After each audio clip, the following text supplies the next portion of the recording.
Plataforma Nacional de Transparencia, y como parte de esto, pues queremos hacer el máximo esfuerzo en el instituto por capacitarlos, por solucionar sus problemas, por atender todas las quejas que tengan, etcétera. Y como parte de esta capacitación permanente que estamos haciendo en el instituto, pues hay dos temas que son cruciales para pues, todo el funcionamiento de la Ley General y de la Ley Federal de Transparencia, y uno de ellos es el que se va a brindar hoy, que es la clasificación de información, otro que se va a brindar dentro de unos cuantos días con respecto a la prueba de daño, que todos aquellos cuyas dependencias manejan información altamente confidencial, altamente sensible, como puede ser aquellos que representantes de la banca central y de las entidades financieras de desarrollo, por decir un solo caso, pues van a estar realmente usando todos estos instrumentos, todas estas posibilidades que permite la ley, y tienen que conocer a fondo tanto lo que permite la ley como cómo estructurar tanto sus solicitudes de clasificación de información como en el caso de las pruebas de daño. Y al respecto, pues van a tener ustedes dos instructores de primer nivel, como tal, Rosa María Bárcena Canúas, que es licenciada en Derecho por la Universidad Panamericana y candidata a la maestría en Derecho Constitucional y Derechos Humanos también por dicha universidad. Rosa María, pues he tenido el placer de conocer en el instituto, pero antes estuvo trabajando en el Instituto Federal Electoral, actualmente el INE, y desde 2007 está laborando en el Instituto Nacional de Transparencia, Acceso a la Información y Protección de Datos Personales. Ella era la directora general de normatividad y en la actualidad es la directora general de atención al pleno, y sin duda una figura destacada de todo el equipo jurídico y de análisis del instituto. Apoyándola también en la impartición de este curso va a estar Sergio Hernández Ramírez, y Sergio es licenciado en Derecho por la UNAM y está maestrante en Derecho de las Tecnologías de la Información y Comunicación por el Infotec, y desde 2012 ha estado colaborando aquí en el INAI, en que actualmente se desempeña como su director de indicadores y desempeño. Creo que, vuelvo a decir, van a tener ustedes expositores de primer nivel. En este momento voy a hacer la palabra al representante de la Dirección General de Capacitación, que les va a decir el formato en el cual se va a impartir este curso y todo lo que van a tener que requerir si quieren obtener una constancia formal como tal del mismo. No habiendo más que decir, cedo la palabra a la representante de la Dirección General de Capacitación. Gracias, buenos días. Pues muchos de ustedes ya han participado con nosotros en los cursos de capacitación y saben que para obtener su constancia es necesario elaborar una ficha de registro y al final vamos a aplicar una evaluación de calidad y una evaluación de enseñanza-aprendizaje. Con esos tres documentos ustedes pueden obtener su constancia de participación. Les pedimos que se mantengan aquí al 100% de la sesión y pues ya, sin más, les damos la palabra a los instructores. Gracias por acompañarnos. Buenos días a todos. Es muy importante este ejercicio que se está haciendo como una reunión de encuentro para refrescar y compartir algunas experiencias. La verdad es que a todos nos llegó ya el momento de la verdad. ¿A poco no se da la reforma constitucional con grandes expectativas? Se aprueba la ley general. ¿Por qué no? Pues unas 20 lineamientos del Sistema Nacional y del INAI. Y ahora viene todo el proceso de implementación y de pronto dices, ¿dónde estoy parado? O sea, ¿qué es lo que no estoy leyendo que ya entró en vigor? Es importante mencionar que por lo menos el INAI aprobó 6 lineamientos en noviembre del año pasado y el Sistema Nacional de Transparencia aprobó otros 8. Dentro de estos 8 lineamientos que aprobó el Sistema Nacional, pues están los lineamientos de clasificación, que son muy importantes. Ustedes saben muy bien, porque muchos ya los han aplicado y los ubican perfecto, el Instituto Nacional de Transparencia pues tenía unos lineamientos de clasificación que ya estaban un poco viejitos, por decirlo amablemente, y que ya era necesario como refrescarlos a partir de toda la experiencia que se ha ido generando, y se empezaron a hacer trabajos para la actualización de esos lineamientos desde hace unos 2 años aproximadamente. Ya con la Ley General, el artículo 109 de la Ley General sí establece claramente que el Sistema Nacional habría de emitir unos lineamientos de clasificación, desclasificación y para la elaboración de versiones públicas. Cuando se empiezan a trabajar los lineamientos en el Sistema Nacional, se los comparto, y no va a ser en corto porque no, más de 2 ya no es en corto, pero los integrantes del Sistema Nacional, como ustedes bien saben, pues hay organismos garantes de los estados, y el primer punto a debatir era si eran pues, sugerencias, como algo orientador para ellos, porque si no se invadía el federalismo, y entendiendo esa postura, pues bueno, claro, son institutos igualmente autónomos, que si bien van a tener ahí la posibilidad de que excepcionalmente se atraigan asuntos para revisarlos directamente aquí o se revisen sus propias resoluciones a través de la inconformidad, tienen pues una autonomía y una historia larga. Aquí sí es clarísimo lo que dice la Ley General sobre este punto en el artículo 109, y aparte ahí sí, ya saben que siempre estamos metiéndonos en problemas de es interpretable. No, bueno, no es interpretable, lo dejó muy claro. Los lineamientos generales que emite el Sistema Nacional en materia de clasificación de la información reservada y confidencial y para la elaboración de versiones públicas serán de observancia obligatoria para los sujetos obligados. Es decir, esto nos aplica a nivel nacional. Todos los organismos garantes tendrán que revisar de alguna manera las determinaciones o las respuestas de los sujetos obligados que habrán considerado de alguna manera los lineamientos que estamos abordando el día de hoy, y en ese sentido se empezó a crear una confección de estos lineamientos, es decir, cómo íbamos a hacer unos lineamientos que pudieran ser de tal manera útiles, porque aparte no van a dejar mentir, la clasificación siempre se ve así como el enemigo del acceso a la información, ¿no? Vamos a venir a hablar de cómo no dar información, y más bien no era presentarlos así, sino cómo podrías tú negar legítimamente información con elementos técnicos. No todo mundo es abogado y no tendría por qué serlo, digamos, es parte de la característica de este derecho de acceso a la información, y había que poner, como, yo lo digo como un recetario, a lo mejor van a decir, bueno, este tema es muy técnico y ya lo está dando muy coloquial, pero así se hizo. Lo que se plasmó en estos lineamientos de clasificación, para los que a lo mejor no han tenido oportunidad de revisarlos, son las reglas básicas de la clasificación, cómo como metodología debo clasificar información, qué herramientas tengo para hacerlo, qué puntos tengo que palomear para decir estoy clasificando adecuadamente, que ya se retoman de alguna manera en la Ley General. Ahí vienen algunos datos que hoy nos parecen verdad de perogrullo, pero van a ver con los ejercicios que no son tan de perogrullo, o sea, luego se nos olvida cuando los estamos trabajando. Y la otra es, si ya tengo un catálogo de causales de reserva y de confidencialidad, bueno, pues entonces lo que tengo que hacer es un mínimo recetario de cómo podrías tú acreditar de manera más o menos contundente, clara, tu causal de clasificación. Fuimos muy cuidadosos porque ustedes saben que en materia de reservas no puede haber una reserva que esté establecida reglamentariamente, ni en oficio, ni en circular. Chispa, se me olvidó esta, ¿sabes qué? Jálate la circular, y ahorita me redacto una.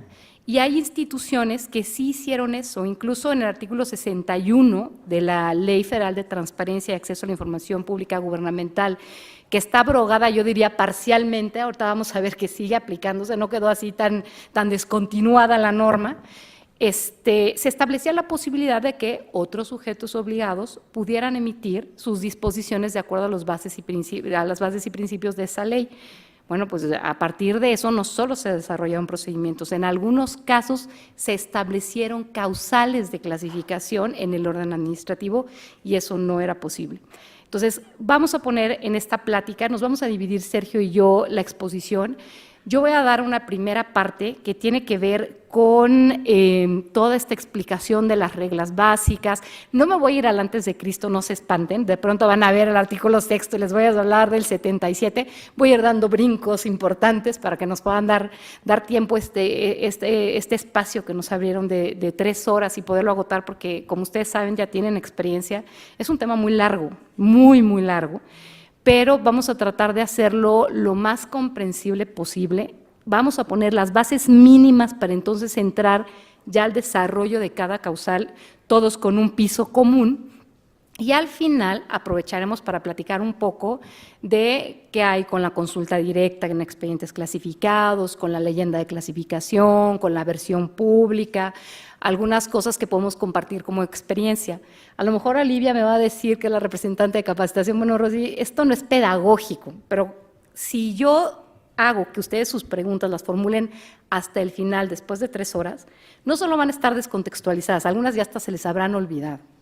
Lo que podemos hacer es tratar de que sobre la marcha, si alguien quiere formular una inquietud, podamos plantearla, ¿no? Y decir, porque pues, es que si empezamos con los antecedentes y ya estás en cómo se desarrolla la prueba de daño para digamos, proceso deliberativo, van a decir, oye, pues es que mi duda era antes y entonces estoy teniendo problemas para avanzar en lo que están exponiendo después. Entonces, por favor, simplemente me lo indican con su mano, por favor, y acercamos un micrófono para que se pueda escuchar y podamos plantearlo y vamos avanzando. La verdad es que lo hemos hecho en auditorios más o menos de la misma capacidad y han sido muy útiles las reflexiones, porque a veces uno da por sentadas cosas y cree que las dio claras. Entonces, no se preocupen, lo hacemos así y con esto ya empezamos. Les digo, el artículo 6º constitucional, bueno, pues es el alma mater de lo que vamos a ver el día de hoy. Como lo he dicho en otras pláticas, a mí me parece que ya quedó muy feo el artículo, porque, bueno, o sea, metieron telecomunicaciones, libertad de expresión, acceso a la información, derecho de réplica, y si se ocurre otra cosa, lo van a meter ahí seguro. Y ya parece que el resto del articulado es como accesorio al artículo 6º, lo que quiere decir es que sí estamos frente a un derecho importante porque está en ese catálogo. Y todo esto surge justo en 1977, con ese enunciado ahí que pusieron chiquito en medio de la reforma política que se dio en el Estado mexicano, en donde decía el derecho a la información será garantizado por el Estado. Es lo único que decía, era como tampoco con un compromiso, yo siempre les digo, nos vamos a casar, no te digo cuándo, pero ya decía que algo iba a pasar con esa protección, pero como no se dijo qué es lo que iba a pasar, pues la verdad es que muchos años ese derecho quizá no fue garantizado como debió ser. Ya había un primer pacto en ese sentido, pero no había los medios y las rutas claras para su ejercicio. Primero ocurre todo el desarrollo, como sabemos, en nuestra ley de 2002 y que pronto estaremos despidiendo. Mis cálculos es que vamos a llegar todavía a diciembre, por lo menos en el INAI, conociendo de recursos de revisión que nacieron al amparo de esa ley, entonces le haremos una despedida de todo el año como fiesta oaxaqueña, pero que ha sido una ley verdaderamente de avanzada, que en su momento pudo impulsar el desarrollo de otras leyes en los estados hasta llegar a la reforma constitucional de 2007, que lo que hizo fue simplemente desarrollar esta promesa de matrimonio no cumplida después de muchos años y decir cómo sí se podía garantizar el derecho, y se empezaron a establecer todos los principios y postulados que tenían que estar presentes para garantizar un ejercicio uniforme del derecho y una tutela o protección también uniforme. No voy a agotar todos, me voy a ir nada más, me voy a acomodar el balón en los que me van a servir para los temas de clasificación. Aquí dice, bueno, vamos a ver los principios.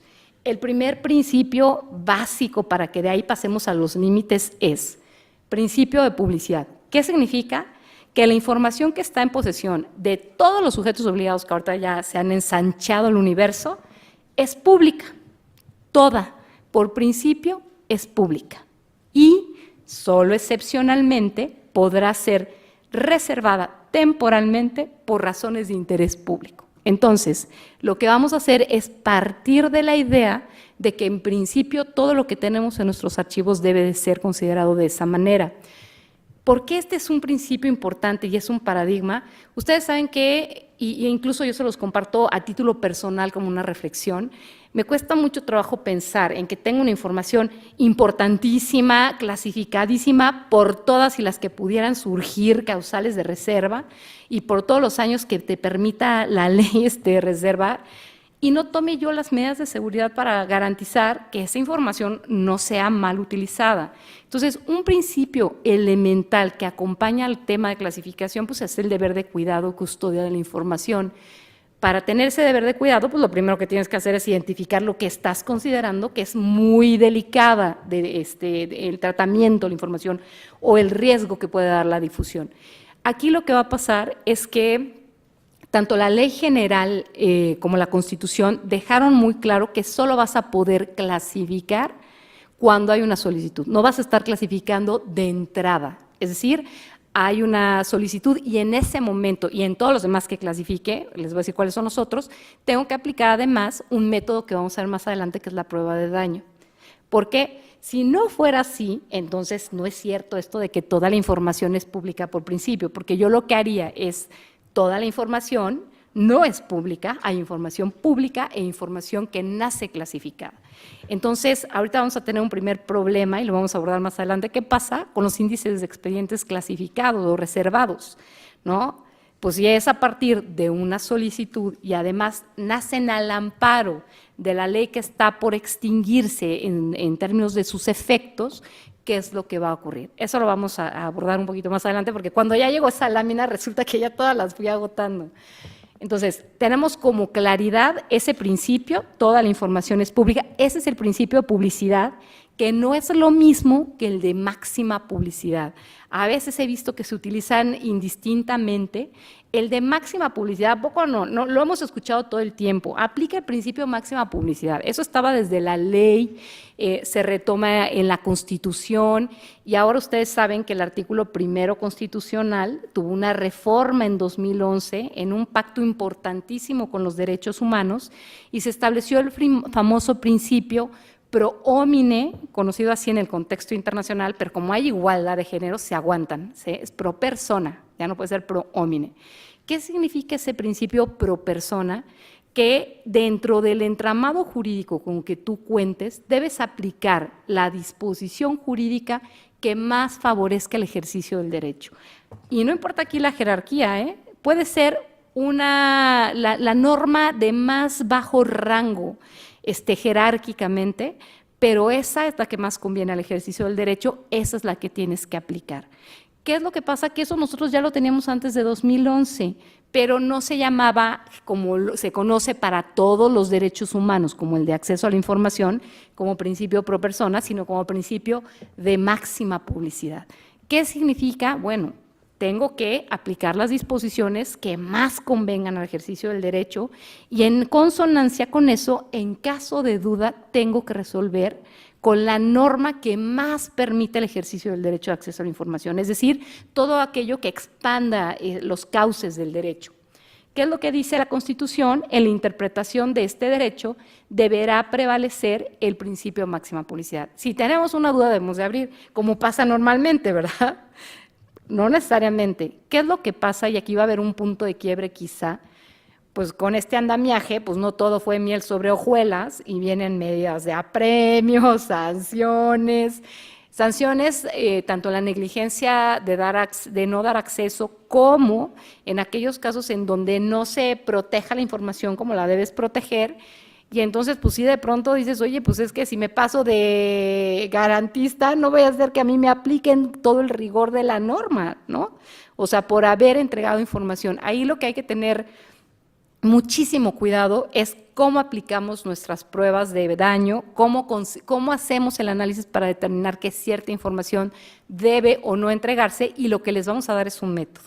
Al rato van a salir seguramente preguntas muy específicas de los temas que cada uno aborda y que no me estoy curando en salud, pero sí se los voy a decir, no hay más experto que ustedes en cada uno de los temas que manejan. Quien venga a decirles que les va a dar, yo te voy a dar la fórmula mágica para que clasifiques de manera así indudable y perfecta, no existe, les está mintiendo. Una característica de la clasificación es que es en el caso por caso. Cada caso debe ser analizado y además las condiciones pudieron haber cambiado y eso implica que algo que en algún momento hubiera estado clasificado ahora no lo esté. Otro límite que tenemos es la confidencialidad.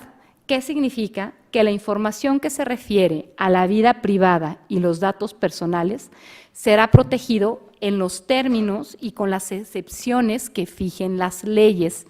Quiero regresar para que vean muy bien, este texto junto con el anterior tienen dos cosas en común clarísimo. Aquí habla de leyes y el anterior, dice, toda la información es pública y solo podrá ser reservada temporalmente por razones de interés público en los términos que fijen las leyes.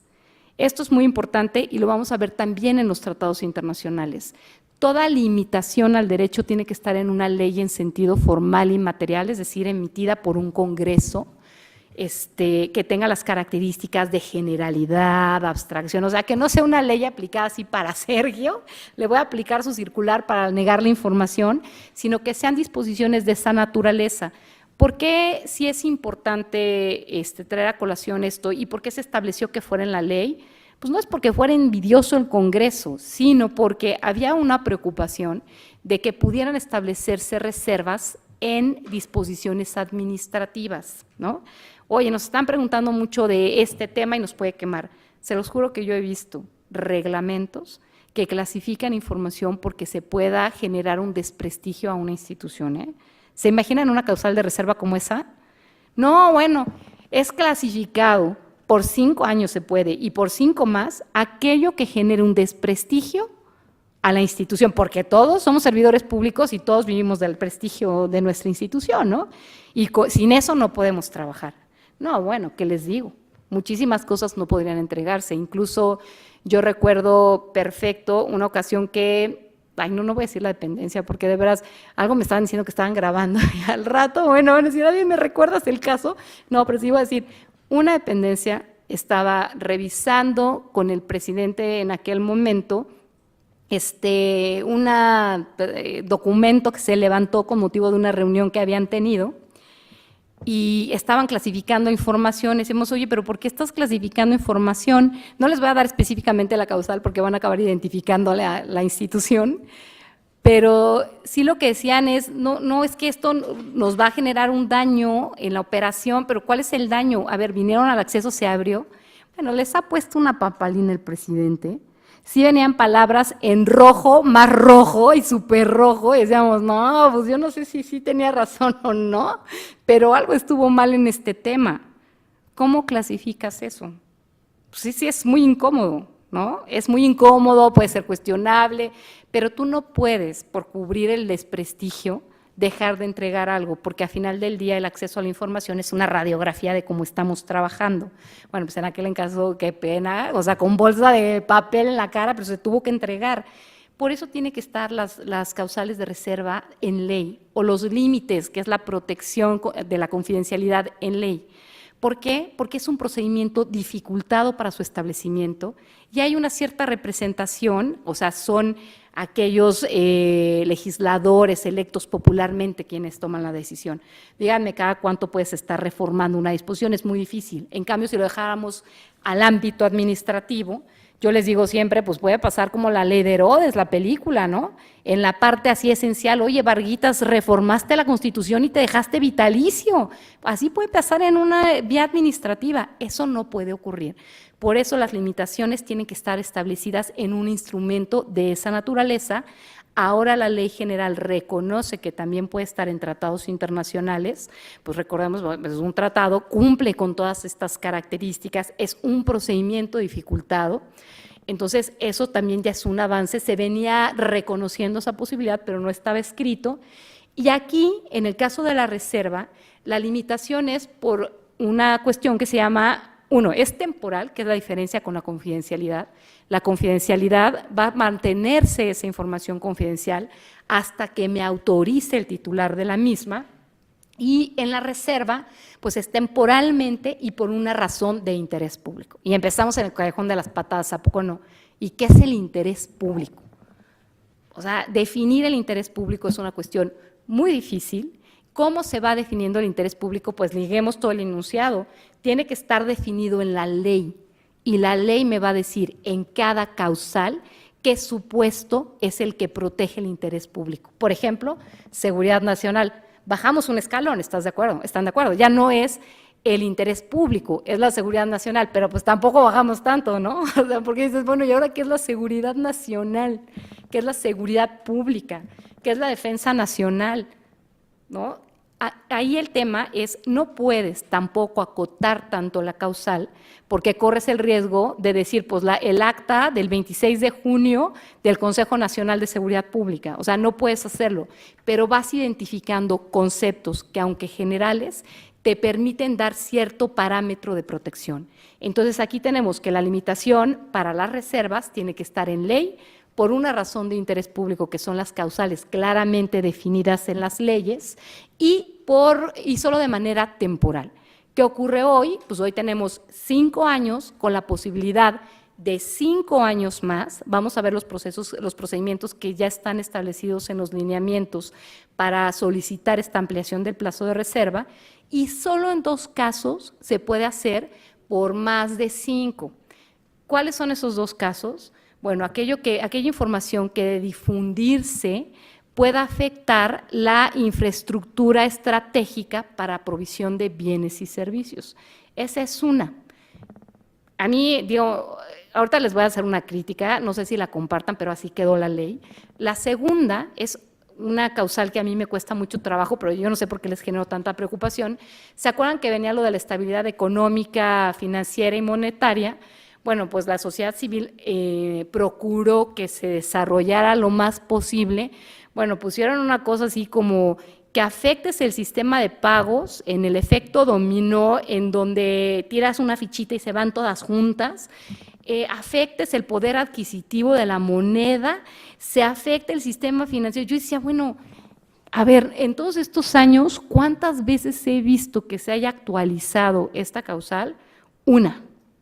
Y eso porque un sujeto obligado apocalípticamente llegó a decir, no, bueno, tú das esto, se cae el país, no mañana, ahorita. Y dices, bueno, sí será. ¿Y qué estaba haciendo? Pues vendiendo el etano. Y dices, pues está perfecto. ¿Cómo estás vendiendo el etano, que es un recurso público? Oye, es que estas empresas, si enfrentan competencia y tú das a conocer, se van a ir, porque todavía estamos en la etapa en donde pueden rescindir el contrato. Bueno, pues sí, pero tu contrato se va a abrir. Al final, en esta cosa de se cae México, no se cae, no se cae, se acabó actualizando por esta causal el contrato solo respecto de la fórmula y le quitamos algunos datos, o sea, no los índices que estaban publicados en la página de internet, sino algunas fórmulas. Es el único caso en donde lo he visto. Entonces, dan 2 años más para estas dos causales de reserva y yo me pregunto, a ver, ¿qué pasa si te piden los planos del Almoloya? 5 y 5. Ustedes a los 5 religiosamente, como un cruzado de la información, te paras y dices, híjole, 1, 2, 3 por ti todos tus compañeros, y si se fugó el Chapo, no tiene los planos, imagínense así, decir, no, pues qué pena, ya pasaron tus 5 y tú no vas a quebrantar la estabilidad financiera, o en una de esas haces un vínculo en donde, no, hombre, damos los planos, y se va de los reos, se va a caer el sistema financiero mexicano, a lo mejor por ahí va el asunto, ¿no? Todo aquello que pueda generar una cuestión verdaderamente delicada. Evidentemente eso habrá que revisarlo, porque así como debemos de ser muy cuidadosos de reservar exclusivamente aquello que tiene una justificación legal, bueno, pues tampoco pasados los 10 años, si sigue funcionando ese penal y no es el Archivo General de la Nación que ocupa lo que era Lecumberri, pues la verdad es que tendremos que hacer la justificación para decir, bueno, pues a lo mejor y no se va a entregar, ¿no? Porque sería un problema. Entonces, sí entiendo que la ley lo que hizo fue ir de avanzada, reducir plazos, pero acuérdense que hay un interés público por medio, y ese interés público es la seguridad nacional, la seguridad pública, el orden público. Entonces, si ese bien se puede ver todavía vulnerado, habrá que ser muy cuidadosos cuando revisemos nuestras causales de clasificación. Ahora, la confidencialidad, pues esa es permanente. La Constitución empieza a meter conceptos como dato personal y vida privada. A mí no me encanta mucho porque a lo mejor son como los círculos estos que se van teniendo intersecciones y en algún punto el dato personal se cruza con la vida privada como un tema en donde es un dato sensible, en donde tengo un derecho a estar solo, que es este derecho anglosajón de right to be alone, que de donde surge todo este desarrollo de la privacidad. Pero muchos de ustedes a lo mejor recordarán el primer artículo que había de dato personal, que era para el Museo del Horror. Dato personal es peso, talla, afiliación, hora de salida por el PAN, correo electrónico, particular, personal, amigos. Y si se me olvidó algo, porque era así como una página completa, y todo lo demás que afecte su intimidad. Y si no lo afecta, sí lo das, porque no entró en el catálogo. Dato personal. Hoy por hoy, en el instituto lo siguen asociando solo a las personas físicas, pero una persona física identificada o identificable. Yo puedo decir, a ver si es patán, grosero, ignorante, no, sabes que ya lo identifiqué, se hace identificable porque me cae mal, no, pues sí, dijiste muchísimos datos, muy sensibles y desagradables, pero no está identificado de quién. Si dices eso mismo, y además te digo que es mujer, ve temas así, trabaja en el INAI, no, pues entonces ahí sí te agravias, ¿no? ¿Qué tema es importante para distinguir de la vida privada en el tema de datos personales? En el dato personal yo no tengo que aplicar prueba de daño para decir, no, pues es que sí voy a afectar a Sergio si digo lo que sé, y entonces sí voy a tener que ponderar el interés de todos por saber lo que está haciendo o proteger lo que sé de él, ¿no? No, en el dato personal es información de Sergio y Sergio tiene un derecho a lo que se llama autodeterminación informativa. ¿Cómo ves? Es mi información y yo decido cómo se trata, para bien y para mal. No importa que sea buena, mala, yo decido si se entrega o no y si va a ser utilizada y para qué finalidad va a ser utilizada. Esa es una característica clara del dato personal. En el caso de la vida privada, ahí sí empiezas a entrar en el callejón de las patadas. No vas a hacer una cosa, me volteé a ver a alguien como diciendo, ¡ay, qué técnica ella! No vas a hacer una cosa como la prueba de daño, ¿no? Este test de ponderación, idoneidad, racionalidad, proporcionalidad en sentido estricto, que parece una fórmula matemática. La verdad es que quisimos dejar más claro lo del daño presente, probable y específico, y quedó una cosa espantosa. Vamos a tratar de ver cómo lo podemos hacer en términos mucho más llanos y más claros. Entonces, a lo mejor no voy a tener que hacer eso, pero sí tengo que ver si le afecta. Por ejemplo, aquí pueden entrar las personas morales y pueden entrar clasificando como confidencial información cuando los ponga en desventaja competitiva. Entonces ya no es dato personal, ¿no? Él no me puede alegar, pues es el tratamiento de mis datos y tú no te metas. No, es que si no te pone en desventaja competitiva, tú no me estás acreditando un derecho para que esa información no se dé, ¿no? Entonces ahí empiezas a ponderar ciertas cosas. Hay algunos aspectos como el patrimonio que también se protegen. ¿Pero por qué? Porque empieza a darte información de la empresa. Entonces ya no estás necesariamente en la lógica pura de la capacidad de determinar tu información, sino que se amplía las posibilidades incluso a otras personas, como son las personas colectivas.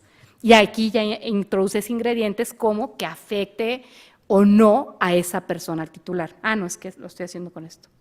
Bueno, hasta aquí. Para cerrar, como digamos, este marco y ver que esto ya se decía incluso en el contexto internacional, vamos a ver qué límites se reconocieron en los tratados internacionales en el tema del acceso a la información. Les voy a poner solo 4. Sí, por favor, adelante. Hola, Manuel. Hola. A lo mejor lo vas a tratar más adelante.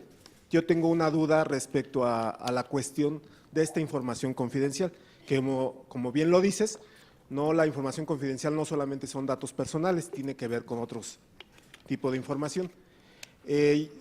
Todos sabemos que de acuerdo a la ley anterior, a la que termina con gubernamental, se podía clasificar la información una vez que se podía clasificar en cuanto que se generara, se recibía o había una solicitud de información. Ahora la nueva ley federal y la ley general nos cierra al momento de que cuando nos la solicitan, cuando tiene que ver con una obligación de transparencia y la cuestión que sea una disposición de una autoridad. ¿Qué pasa con la confidencial? Porque si bien su naturaleza tenemos que protegerla. Entonces, si la ley dice que la tenemos que clasificar solamente hasta que haya una solicitud o estas dos condiciones, la confidencial no va a dejar de ser confidencial, no la pidan o no la pidan, ¿no? Entonces, esa es una de las dudas que traigo para exponerlas y bueno. Y además la compartimos, porque sí te lo dije, se los dije, Manuel. ¿Te acuerdas que yo te decía que ese es un poco quizá una falla que tiene? Entiendo que el mensaje es, para que te sea más fácil desprenderte de la información y no sientas tristeza cuando la entregues, vete haciendo la idea que de entrada toda la información es pública. Todo aquello que esté en tu poder, sea información reservada, confidencial o evidentemente pública, por principio lo va a hacer. Excepcionalmente podría no entregarse temporalmente, por cierto tiempo, por razones de interés público en las reservas. Y a lo mejor en la confidencialidad nunca lo vas a entregar. Pero ¿estás de acuerdo que, vamos a llamarlo como un postulado así, nuestra prueba de daño para las reservas formalmente la vamos a hacer cuando nos pidan la información o cuando tenga que subir obligaciones de transparencia, por ejemplo, que esa es otra, me dices eso, pero pues al final del día tengo un catálogo de obligaciones de transparencia que subir, o en la información confidencial igual, pues yo tengo que responsabilizarme que hacer un tratamiento de datos personales o de información que pueda afectar la vida privada. Como postulado es importante tenerlo claro por el método que vas a seguir, sobre todo al momento de las reservas, y el tema de custodia y el deber de cuidado que tienes, porque si algo se toca en la ley general y en los lineamientos también, en los primeros artículos, te dice que tú tienes que tener un deber de cuidado sobre la información e incluso, fíjense, yo no sé si ya lo están haciendo, tienes que tener registros de quién está utilizando la información. Entonces dije, ay, por Dios, y eso ya está, ya entró en vigor. Claro que acá pues no estamos hablando de información reservada, sino de confidencial, ¿no? Entonces, Sí. entonces yo no puedo hacer prueba de daño para esta información porque es confidencial, aquí no aplicaría la prueba de daño. Ajá. Y hablarte, la información confidencial tiene otra naturaleza. Su naturaleza no es de que sea pública, Exacto. sino es lo contrario, es la protección, todo lo que tiene que ver con la ¿Pero qué confidencialidad. comparten, Manuel? El deber de cuidado. Porque Es ya cierto. sea que sea confidencial o que sea reservada, tu deber de cuidado es el mismo respecto a la información. ¿Por qué? Porque ni en un caso ni en el otro puede filtrarse indebidamente esa información, ya sea que se trate de datos personales o que se trate de aquella información que tú das resguardar por un interés público. Entonces, ¿qué es lo que ocurre?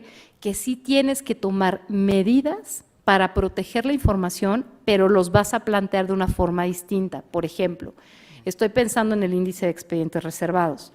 No vas a hacer ex ante una lista de todo aquello que podría ser potencialmente reservado, sino que se va a subir pues aquella información que a partir de una solicitud evidencie que se hizo una prueba de daño y se sube. Entonces va a haber cambios en los análisis. Esa es para reservada. Para la confidencial, pues lo que vas a seguir haciendo es tener el deber de cuidado, porque algo sí te digo, lo que ha hecho este instituto, la principal razón para vistas al OIC es porque un sujeto obligado entregó indebidamente datos personales. Ahí sí, por eso les decía, o sea, más allá de este principio que se establece como un postulado constitucional, el deber de cuidado lo vas a llevar a cabo. Las reservas que lo estamos planteando, dogmáticamente quedan 5 años y 2 más para ciertos supuestos, si te piden el penal de máxima seguridad o si te piden información que pudiera poner en riesgo, no lo vas a entregar. Y lo mismo pasa, digamos, con todos los otros temas. Eventualmente seguiremos teniendo las protecciones que se deben de llevar a cabo, el deber de cuidado respecto a la información, aunque el postulado por principio sea la publicidad total, y te habla de toda, expediente, todo lo que tú tengas en principio es público. Hay sujetos obligados que por su naturaleza tienen mucho más información de tipo confidencial, pues es un hospital, ¿no? Entonces, oye, y eso después vamos a poner un ejemplo, me voy a esperar porque no tengo que decir, y también vamos a abordar específicamente el tema de la confidencialidad, pero tienes toda la razón, la comparto. Más allá de esos postulados, lo que hay que hacer es tener un deber de cuidado y saber cuándo aplico los nuevos métodos. Prueba de daño para reserva y prueba de interés público, que no es lo mismo, para el caso de poder entregar información confidencial y solo para el caso que pueda ser necesaria por razones de salubridad y de seguridad nacional. Y es importante, ¿por qué sí destacarlo, Manuel? Porque yo sí he visto que hay áreas que están, o instituciones, que llegan a aplicar prueba de daño, o sea, se lo tomaron literal hasta la información confidencial. ¿Por qué? Porque no se está distinguiendo claramente que la clasificación es el género, pero que tienes dentro de ese género información que puede ser reservada o información que puede ser confidencial.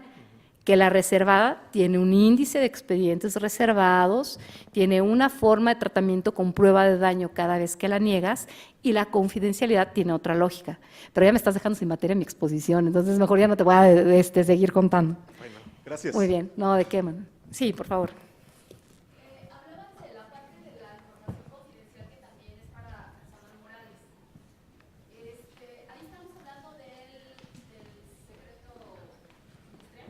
Sí, justo vamos a llegar a ese punto, denme oportunidad, porque además hay de tres. O sea, acuérdense que la confidencialidad es la protección. Ahora me va a decir Sergio, ay, gracias por participar, al final nada más se va a despedir y agradecer su visita, porque vamos a votar su tema, pero justo como ustedes ya son expertos en el tema, evidentemente, pues ya van a toda velocidad. La confidencialidad es la protección. No necesariamente todo dato personal va a ser información confidencial, ¿no? Los servidores públicos tenemos datos personales, muchos, y nos publican casi todos, ¿no? ¿A qué hora sales por el pan? ¿Cuánto ganas? ¿Dónde te localizan? Correos, esa es una gran cantidad de información. La protección no necesariamente. ¿Qué otra información tenemos? Una diferencia que hubo en el tema de clasificación y que va a romper con esta clara distinción que yo les puse así, a ver, la información reservada es temporal, por interés público y además generalmente la Corte estableció en 2010 en un caso medioambiental, que fue en el caso de DuPont. DuPont dijo, bueno, pues, yo soy empresa 100% comprometida con el medio ambiente, confiable, entonces cómprenme. Se fue a un proceso de certificación medioambiental voluntaria, pues quién sabe qué le habrá resultado en la prueba, que, ay, no, gracias por participar, mejor el año que entra lo difundo. Se pide la información y no la quería entregar.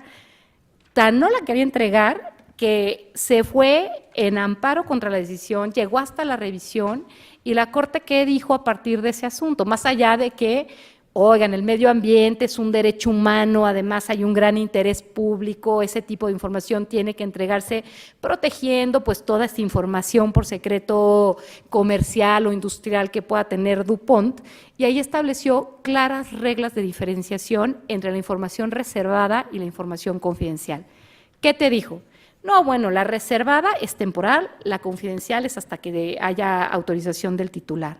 Ah, perfecto. Y la segunda que medio ha cambiado es la reservada, el titular siempre de la información siempre es un sujeto obligado y la confidencial siempre son particulares. Si ahora ustedes ven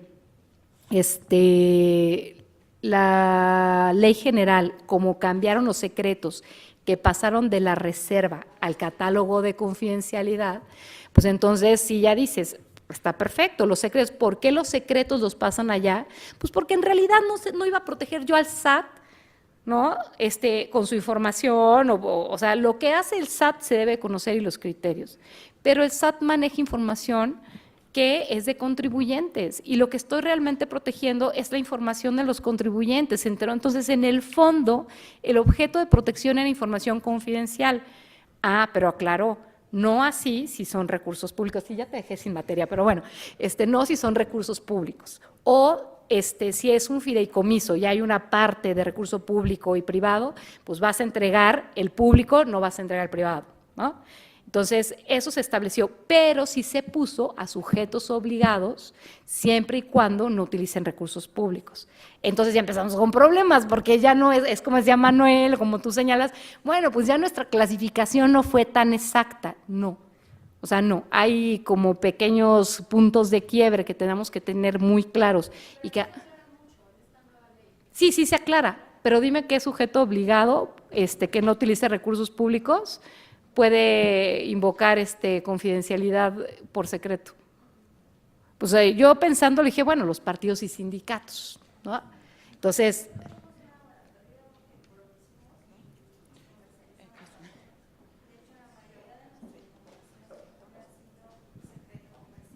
pero hay recurso público, ¿no? No, de hecho somos autosuficientes, entonces esa parte, de hecho traigo esa duda principal porque nuestra información siempre la reservábamos con base en el artículo 82 de la Ley de la Propiedad Industrial. Es que fíjate que tu caso sí va a ser emblemático, porque el no traer recursos públicos, Birmex. Ajá, porque puede pasar, por ejemplo, voy a pensar con Instituto Mexicano del Petróleo, ¿no? Que también hace estudios, le pagan por esos estudios y enfrenta competencia y lo puede poner en desventaja competitiva. A lo mejor no hay recursos exactamente, digamos, vía contratación, pero sí hay personal que está pagado con recursos públicos que está haciendo cierta actividad, ¿no? Entonces, o sea, nosotros- claro, pero este es un secreto, estoy pensando en el industrial, ¿no? No tanto en el fiscal. El secreto industrial, que no haya recursos públicos, pues todo el personal que trabaja en cierto tema, eventualmente es personal que estamos pagados con recursos públicos. La cuestión es que nosotros generamos nuestros recursos. No ¿No hay tenemos financiamiento público presupuesto, para nada? No hay presupuesto. Nosotros ok. trabajamos con la comercialización. De lo que vendemos es con lo que pagamos. Pues a lo nos mejor sí pagan. tu caso puede ser ese caso justamente, porque yo lo que había pensado es para todos aquellos sujetos que van a necesitar invocar secreto comercial, lo puedes hacer y a lo mejor ahora no vas a hacer como se hacía en la actualidad, fracción segunda del artículo 14 con los secretos, sino lo puedes hacer por disposición de la ley y lo relacionas con el artículo 82 de la Ley de Propiedad Industrial y ubicas el contexto como que la información está protegida, que enfrentas desventaja, que da a conocer metodologías y todo. Tal vez tu caso es bueno. Hay otros sujetos obligados que van a tener una cosa más difícil que la tuya porque comparten financiamiento público y privado. Por ejemplo, Canal 11. ¿No? Canal 11 tiene patrocinadores, pero también tiene recursos públicos para su actividad de penetración. Entonces ellos, pues sí tendrían que dar la parte pública, pero en el fondo lo que estás desprotegiendo, pues es la actividad de desventaja competitiva. Canal 11 tuvo un caso muy particular, muy particular, porque llegó una solicitud, ustedes han oído hablar de la empresa Ibope, que es estas empresas de medición de audiencia.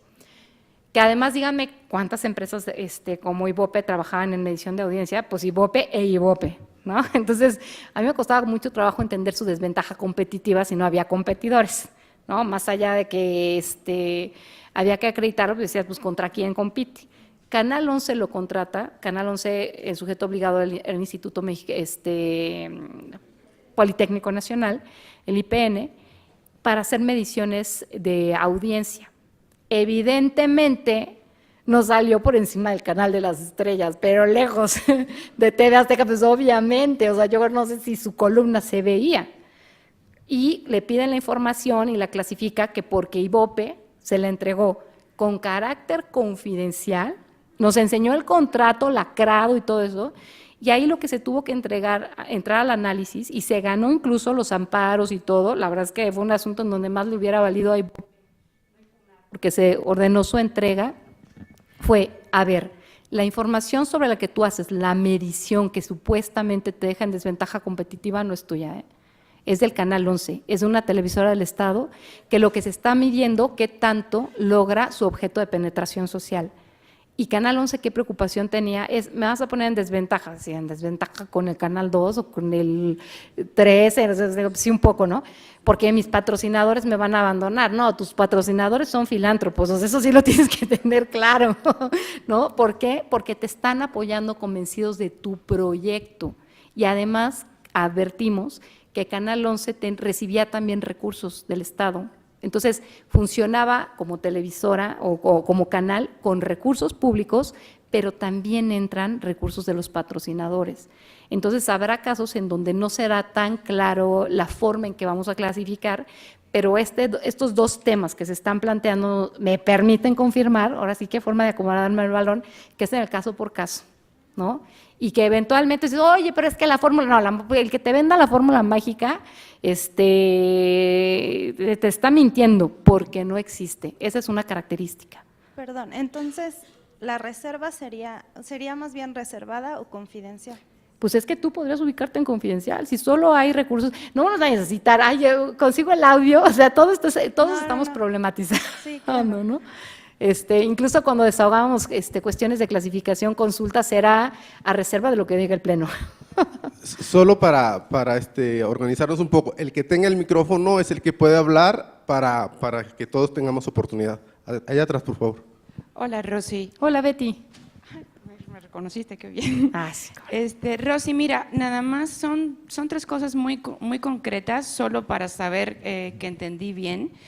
En algún momento dijiste que se puede clasificar por más de 5 años únicamente en 2 casos. Exacto. Uno es que se puede afectar la infraestructura de carácter estratégico de la nación. Sí. Dijiste, esta es un poco como pregunta, que se puede clasificar por 2 años más. Sí, es ¿Y que significa fíjate- que yo podría clasificar directamente ya por 7 años? No. Lo que significa es que tú vas pasando los 5. Ahorita vamos a ver, los lineamientos de clasificación ya traen los procedimientos para ampliar por hasta 5 años y más de 5 años. Y en el caso de estos 2 años adicionales, el tema es que únicamente la ley te lo estableció para 2 supuestos y te lo dice en el artículo 101.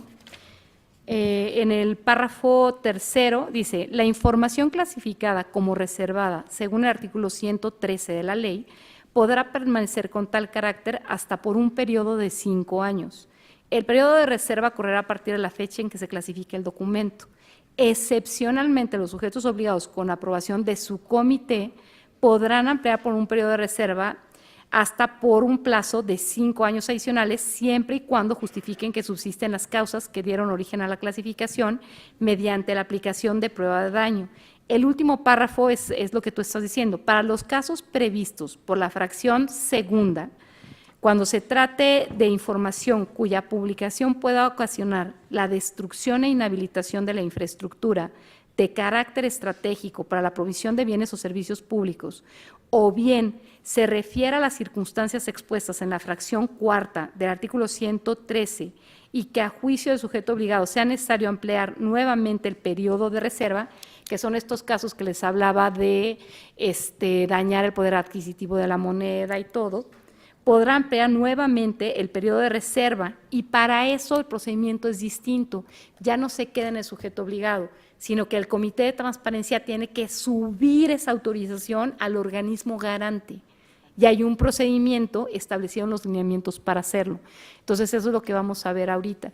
Y lo que estaba como problematizando, por eso les digo, bueno, al rato van a decir, es que ella dijo, no, es que eventualmente, o sea, si hay alguna información que todavía pueda generar un daño, bueno, pues a mí me parece muy complicado que se pueda entregar. Yo solo pondría un caso así como pues, lo de los planos de un penal, ¿no? Ok, gracias. Hoy tendría otra duda. En cuanto a la información confidencial, también en algún momento se comentó que no es necesario aplicar prueba de daño. Ajá. ¿Serían todos los supuestos de la información confidencial o solamente la que involucre datos personales? ¿A qué me refiero? Aquella información que entregan los particulares a los sujetos obligados como confidencial. ¿A esa información habría que aplicarle prueba de daño o no es necesario?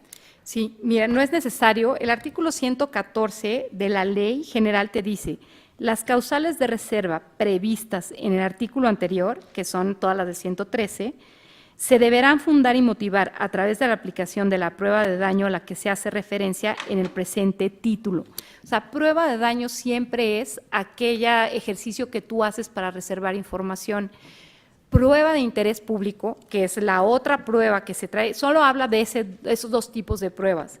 Es la que se refiere en el artículo 120 de la Ley General cuando te dice, la información confidencial requiere del consentimiento del titular para entregarse, excepto cuando sea por disposición de la ley, sea en un intercambio de autoridades, tenga el carácter de pública, ¿no? Entonces, pues no es confidencial, exista una orden judicial, y esta es muy importante, Betty, por razones de seguridad nacional y salubridad general o para proteger los derechos de terceros, se requiera su publicación. Ahora, para este caso, el último párrafo te dice, para efectos de ese supuesto, el organismo garante, entonces me dice, es el organismo garante quien pueda hacer ese ejercicio, no lo está confiriendo a los sujetos obligados, el organismo garante deberá aplicar la prueba de interés público y tendrá que hacer todo un ejercicio que describe allí, pero la prueba de daño, como está descrita, está hecha para las reservas. Okay. La confidencialidad, esa era la falla de la que estábamos platicando. Hay fallas técnicas que tú puedes ver, pues porque nos dedicamos todo el tiempo a esto y que dices, sí, en dato personal me queda clarísimo. O sea, yo no tengo que acreditar, oye, es que, por ejemplo, que te digan un expediente clínico. No, pues es que es un dato personal, pero este sí se lo voy a proteger porque además es sensible, salió muy mal. No, pues ya lo dijiste, ¿no? Le queda una semana de vida, pues, o sea, ¿No? Pues o sea, no es qué tan grave salió en sus resultados del expediente clínico, es su expediente clínico y aunque haya salido limpiecito su expediente, no puedes tú disponer de su información a menos que acredites que tienes un derecho frente, pero a lo mejor si no eres su representante y no tienes autorización, pues es por una vía distinta. Pero en principio no tienes que hacer ese ejercicio. Donde se rompe un poco, Betty, es cuando estás hablando de la vida privada que se refiere a la Constitución y empiezas a ampliar el abanico, y ahorita lo vamos a ver, los tratados internacionales hablan de los mismos términos, cuando empiezas a abarcar sobre todo a personas colectivas, porque en ese caso ahí sí ya empiezas a decir, te dice, es confidencial aquella que se entregue con ese carácter, siempre que se acredite que tiene derecho a entregarlo así, porque típico, oye, y Bope así lo dijo, yo se lo entregué confidencial a Canal 11, hay penas convencionales severísimas, va a haber quebranto con recursos, no, ustedes, todo pacto contrario de derecho es nulo, o sea, tú pactaste con Mickey Mouse, él no te podía garantizar que no iba a entregar la información, no solo eso, estaba obligado a entregarla. Entonces, en esos casos, ¿a qué se refiere? A que si tú entregas algo con carácter confidencial, más que hagas solo el ejercicio eso de acreditar, es porque tienes que tener el derecho a manejarlo así, porque no es como el dato personal, cuando es algo que predicas de una persona, sino porque es información, el prototipo de ese ejemplo es el artículo 82 de la Ley de Propiedad Industrial, exacto, es el que iba a te decir. dice, oye, desventaja competitiva, Exacto. pero eso es porque es la construcción de un tipo de información que sí se reconoce como que entra dentro de este espectro de confidencialidad, pero no se llama prueba de daño como tal. O sea, prueba de daño, cuando tú la aplicas, es para reservas. Ok. En los otros ejercicios lo que estás haciendo es una suerte de chequeo, de cumplimiento de los requisitos que te establece la ley general. Ok. Perfecto, ¿No? muchísimas gracias. No, de qué. Sí. Ya lo dejé sin tema, ¿eh? Sí, gracias. Lo que podemos hacer es que ya algunas nos seguimos porque se van a ver como a más detalle y ya cuando pasamos a eso, no sé, bueno, ya lo vimos. Gracias, Sí. tal vez ese es el tema, pero partiendo de la pregunta de la compañera y de manera muy rápida, cuando estás en el análisis de alguna solicitud de información y ves esta ambivalencia de que tiene elementos para ser reservada, pero también encuentras que hay elementos confidenciales, ¿de qué manera decantarnos o qué criterio seguir para saber si es una u otra? ¿O hay alguna forma en que puedan convivir? Sería esa mi pregunta, invariablemente tienes que decantarte, ¿cuál es el criterio o pueden Tienen que convivir porque si hay una reserva, ¿no? Tienes que hacer el ejercicio de la información que es reservada y si hay confidencialidad también. A lo mejor tu pregunta es si es reservada y confidencial al mismo tiempo. Así es. Yo creo que a veces es preferible invocar la confidencialidad, les voy a decir por qué. Porque el tema es que la reserva, como es temporal, tú te quedas con la expectativa de que cumplido el plazo, y más el plazo que te dieron actualmente, pues vas a acceder a la información y no es cierto, ¿no? Sería como publicidad engañosa. Ay, bueno, pero pasado tanto tiempo, porque además la prueba de daño incluye también qué razones, las circunstancias de modo, tiempo y lugar para fijar un periodo de reserva. ¿Por qué? Se quitó lo del daño presente, probable y específico, y ahora se puso real, es decir, que se genere el daño ahorita, pero cuando ese es el presente o real. ¿Eso qué significa? Que yo tengo que ubicar cuánto tiempo va a durar ese proceso. Por ejemplo, oye, es un asunto que es una investigación así, con estas características, sí, pero concluida la investigación, a lo mejor el proceso normativo me establece 6 meses para ese proceso, pero concluido tampoco te lo voy a dar, porque después te voy a decir, ay, ¿qué crees? Y ahora es confidencial. A lo mejor vas a acceder a otra información, o puedes acceder, si no está identificada la persona, a una versión pública del resto. ¿Por qué? Porque quitando el nombre de una persona o los datos que hagan identificable a la persona o a la empresa, tú podrías acceder al documento. Por eso les digo, depende de cómo te lo planteen. Si está identificada información y el tipo de información. Por eso a lo mejor ahorita te estoy diciendo, oye, de preferencia, digamos, por una cuestión de reconocimiento o de claridad al que te está pidiendo, pues dile que va a ser después confidencial. Pero podrías decirle, eventualmente la otra parte que pueda ser reservada, bueno, pues vas a poder acceder en una versión pública o no, porque no lo permite el documento, ¿no? Pero son ejercicios muy puntuales. Creo que ya, ¿verdad? Con eso. Muy bien. Ya para agotar rapidísimo esta parte, en el caso de los tratados internacionales, ustedes saben que tenemos el circuito universal, que es de la Organización de Naciones Unidas, y el de la Organización Americana, que ve todo el tema de los estados americanos, y hay dos declaraciones que surgen en 1948, las dos son de 1948, y no es coincidencia, fue después de la Segunda Guerra Mundial por las atrocidades que se hicieron, pues ahí viene el mea culpa y todo el mundo, no, yo con los derechos humanos y ya todos violados, ¿no? Entonces, pues, ¿qué hicieron? Ya después de que se fusilaron a todos, pues entonces vienen las reglas, las nuevas reglas del tratamiento de los derechos humanos. La diferencia de los tratados, y por eso se llaman declaraciones, es que no es como tal un conjunto de obligaciones para los estados, sino que son manifestaciones de voluntad que hacen los estados, compromisos genéricos que hacen los estados. Y el primero, fíjense, el primero se da en el circuito americano, que es la Declaración Americana de los Derechos y Deberes del Hombre, que nace en el continente americano en marzo de 1948 y hasta diciembre viene el Universal, que es la Declaración Universal de los Derechos Humanos, son casi idénticos. Y abajo, ya como tratados internacionales, y muchos años después, pues, ay, sí, muy comprometido, tardaste 20 años en decirme cuándo nos casábamos, o sea, sí nos vamos a casar y 20 años después te digo, ¿cómo? ¿Ya para qué? Entonces, bueno, pero aquí no, aquí es muy importante que aunque tarde hubiera nacido el Pacto Internacional de Derechos Civiles y Políticos, este nace en 1966, es para el Sistema Universal con la ONU, y la Convención Americana sobre Derechos Humanos, que esa viene 3 años después, en 1969, y fíjense lo que dicen: toda persona tiene derecho a la libertad de pensamiento y expresión. Este derecho comprende la libertad de buscar, recibir y difundir informaciones e ideas de toda índole. Ahora, el ejercicio del derecho solo puede limitarse por disposición expresa de una ley, que lo veíamos, ¿a poco no? Ya se están las reglas básicas. Si no está en ley, es tramposa tu reserva, esa no va a pasar, pero ni a patadas. Y para garantizar el respeto a los derechos o la reputación de los demás, aquí no hablaban de dato personal, porque recuérdense que el dato personal es de cuño reciente. Estamos hablando de la Carta Europea de 2000. ¿Por qué surge la protección de los datos personales? Bueno, pues porque surge el desarrollo de la tecnología, y cuando desarrolla la tecnología, bueno, pues los daños al dato personal durísimos y para siempre, pues baja tu información de Google o con los call center y cuestiones así. Y en Europa nace sobre todo la protección, pues porque tienen muchísimo comercio. Nosotros tenemos un sistema más parecido a Estados Unidos, y no es por gusto, sino porque nuestro comercio está al 80% con ellos, que en donde les preocupan más otros temas y no tanto la protección de datos personales.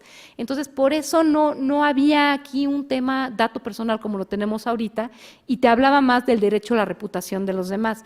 ¿Están de acuerdo que ahí podríamos entrar a la de, y el dato personal que viole tu reputación? No, tu dato personal, punto.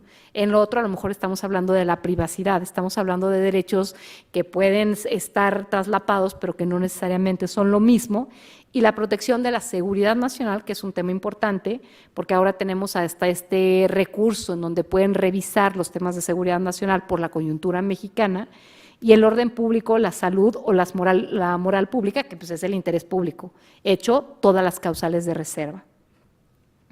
Ya vimos la diferencia, las limitaciones son reserva y confidencialidad, régimen transitorio de clasificación. Aquí tenemos el 5 de mayo, para nosotros pues es un parteaguas, ¿no? Con la publicación de la ley federal.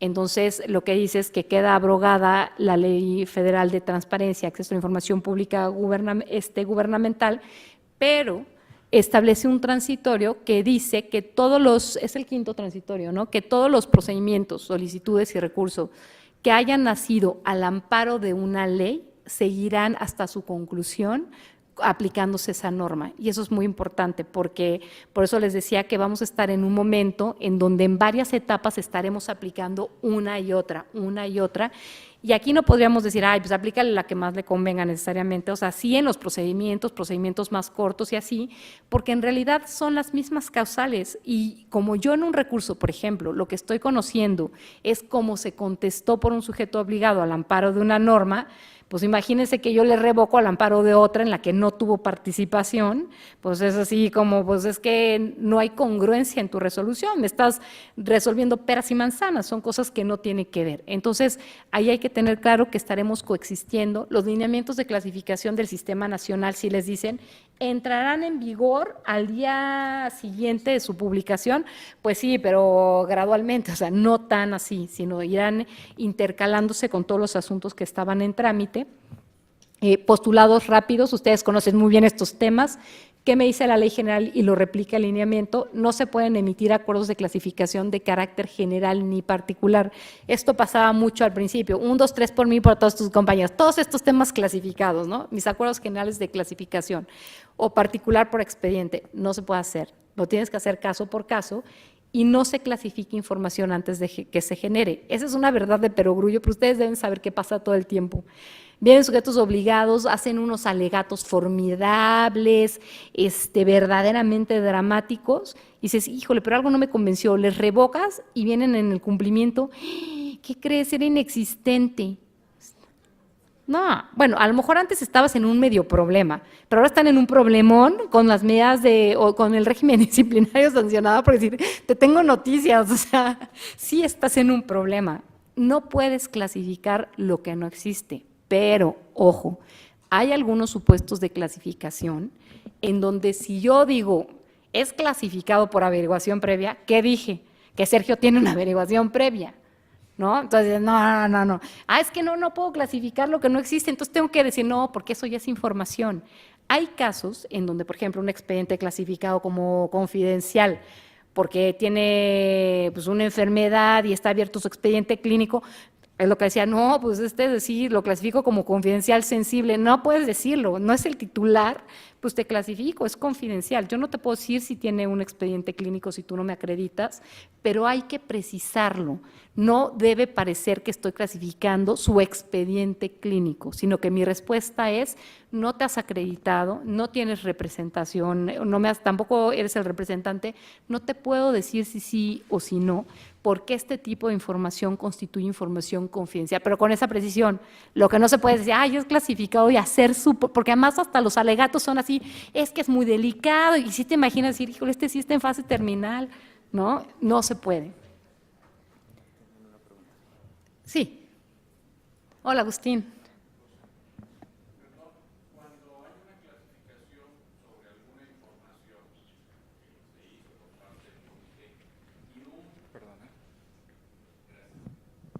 Cuando hay una clasificación ya efectuada por el comité correspondiente sobre una información X y posteriormente otro solicitante vuelve a pedir la información, ¿hay que hacer el mismo ejercicio?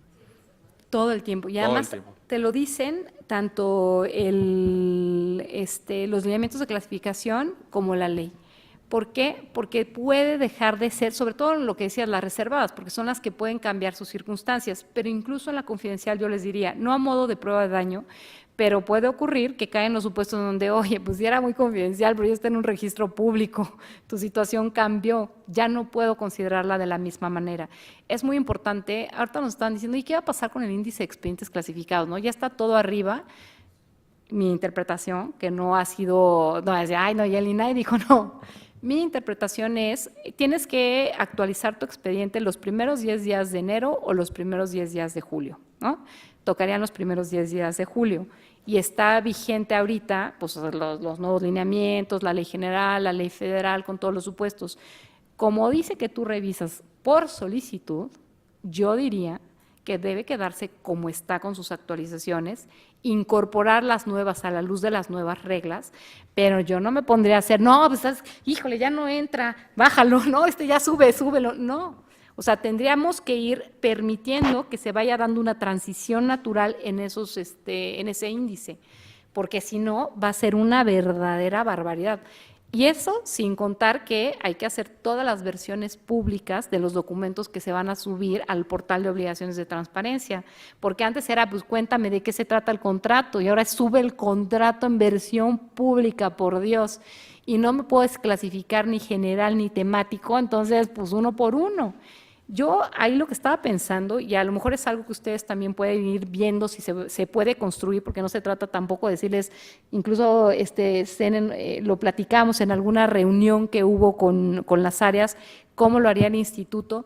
Bueno, pues a lo mejor es una forma práctica identificar uno por uno de los expedientes muy claramente en las páginas tal, viene tal, y a lo mejor algunas consideraciones que sepan que se van a compartir. O sea, tenemos que ser prácticos, pero sin caer bajo ninguna circunstancia en algo en donde te puedan decir que lo estás haciendo temáticamente. Pero la verdad es que los tiempos apremian, nos alcanzó la implementación y habrá que hacerlo de una manera muy cuidadosa. Otro tema que nos decían, oye, los lineamientos me pusieron la leyenda de clasificación y traen unos formatos. Hay gatos abreviados que tampoco no voy a decir el nombre, pero hacían un comentario como el siguiente: pues estoy en lo importante, no voy a dejar de hacerlo, tengo mucho trabajo. Ay, no, pues yo estoy aquí asoleándome, ¿no? O sea, ¿a qué se refiere? No, pues todos. O sea, la verdad es que a todos nos genera muchísimo trabajo hacer estas leyendas, y otros sujetos abreviados nos decían, entonces en los originales empiezo a poner mi leyenda. ¡No! Lo vas a poner, por ejemplo, si sacas una copia y hay intercambio de información, en algún tipo de documento, pero no podrías estar poniéndole a todos tus documentos la leyenda de clasificación. Entonces, todas esas son como dudas.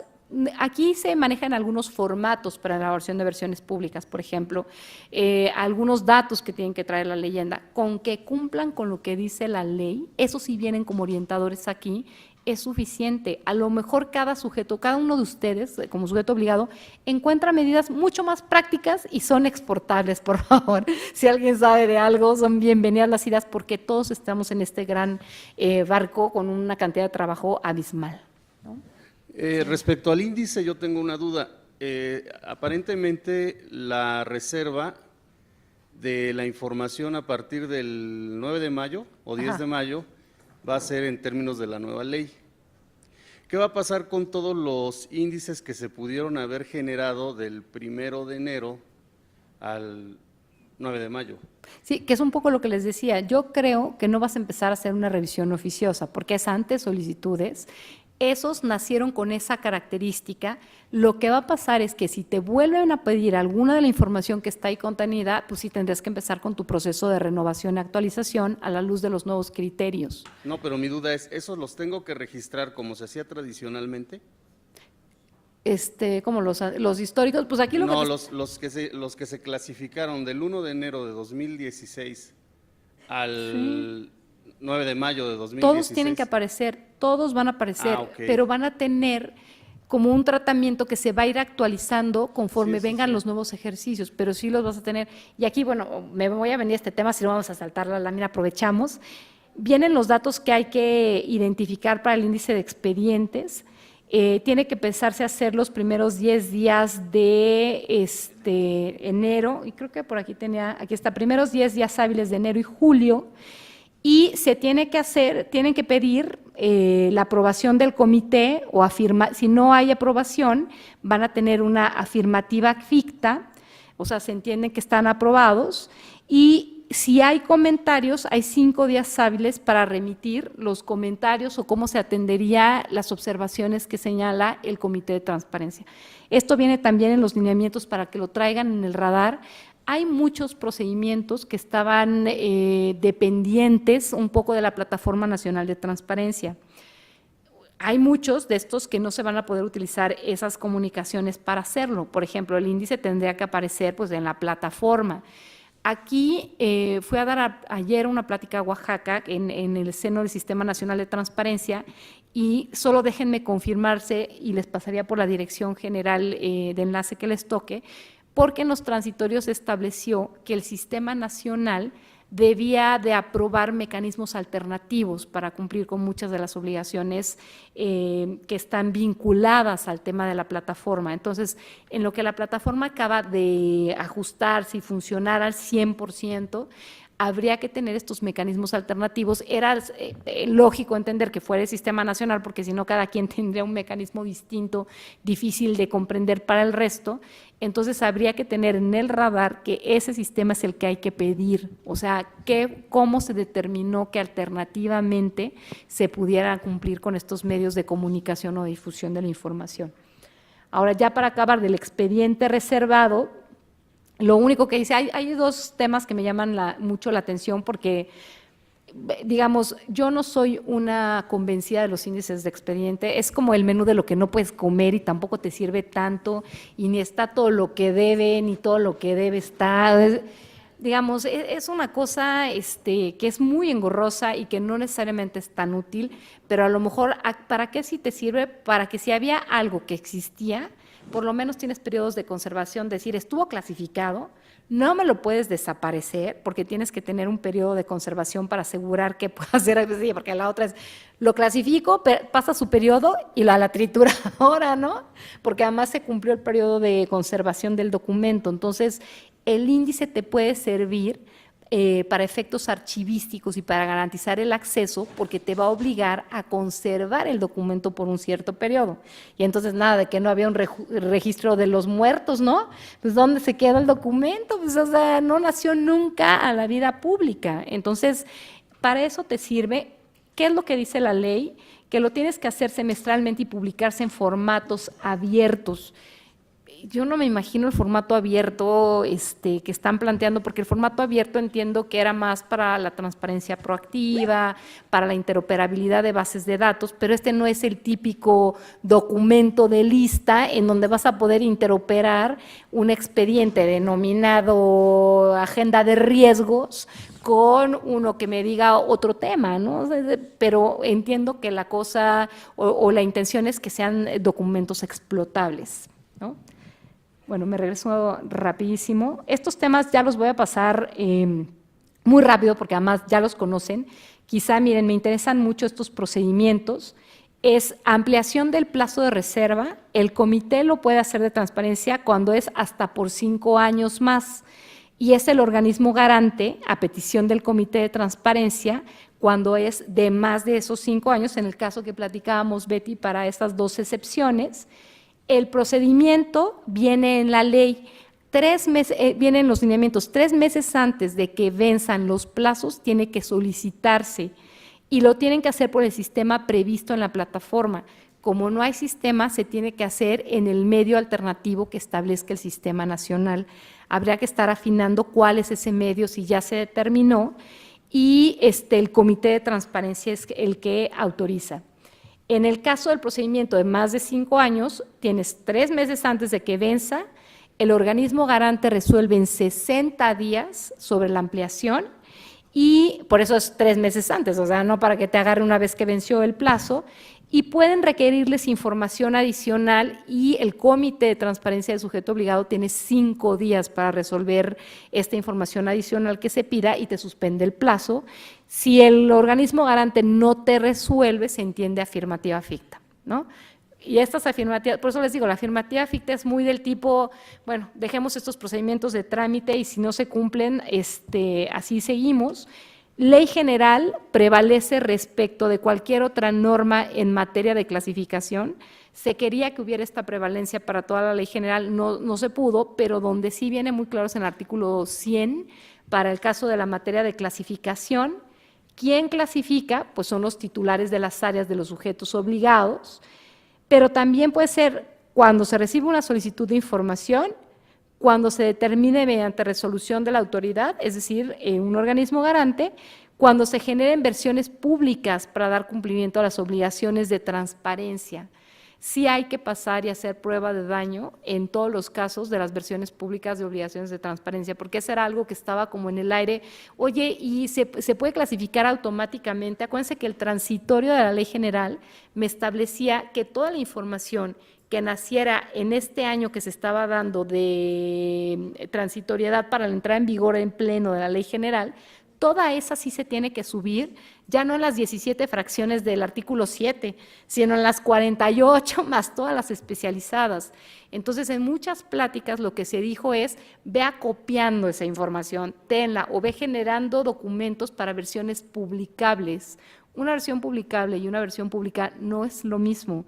La versión publicable implica no voy a testar nada, simplemente no se van a hacer transcripciones de información clasificada y lo que voy a dejar, por ejemplo, el típico caso del currículum. Si voy a pedir la currícula de todos los servidores públicos y la tengo que subir, hagan versiones publicables al interior del sujeto obligado para evitar subir versiones públicas del currículum. El INAI lo hace con las resoluciones. No se citan o no se transcriben partes, por ejemplo, ahorita el nombre del solicitante, pues es información clasificada. Antes se decía que era pública porque pues el acceso a la información, como no te tienes que acreditar, no necesariamente eres tú el que está pidiendo.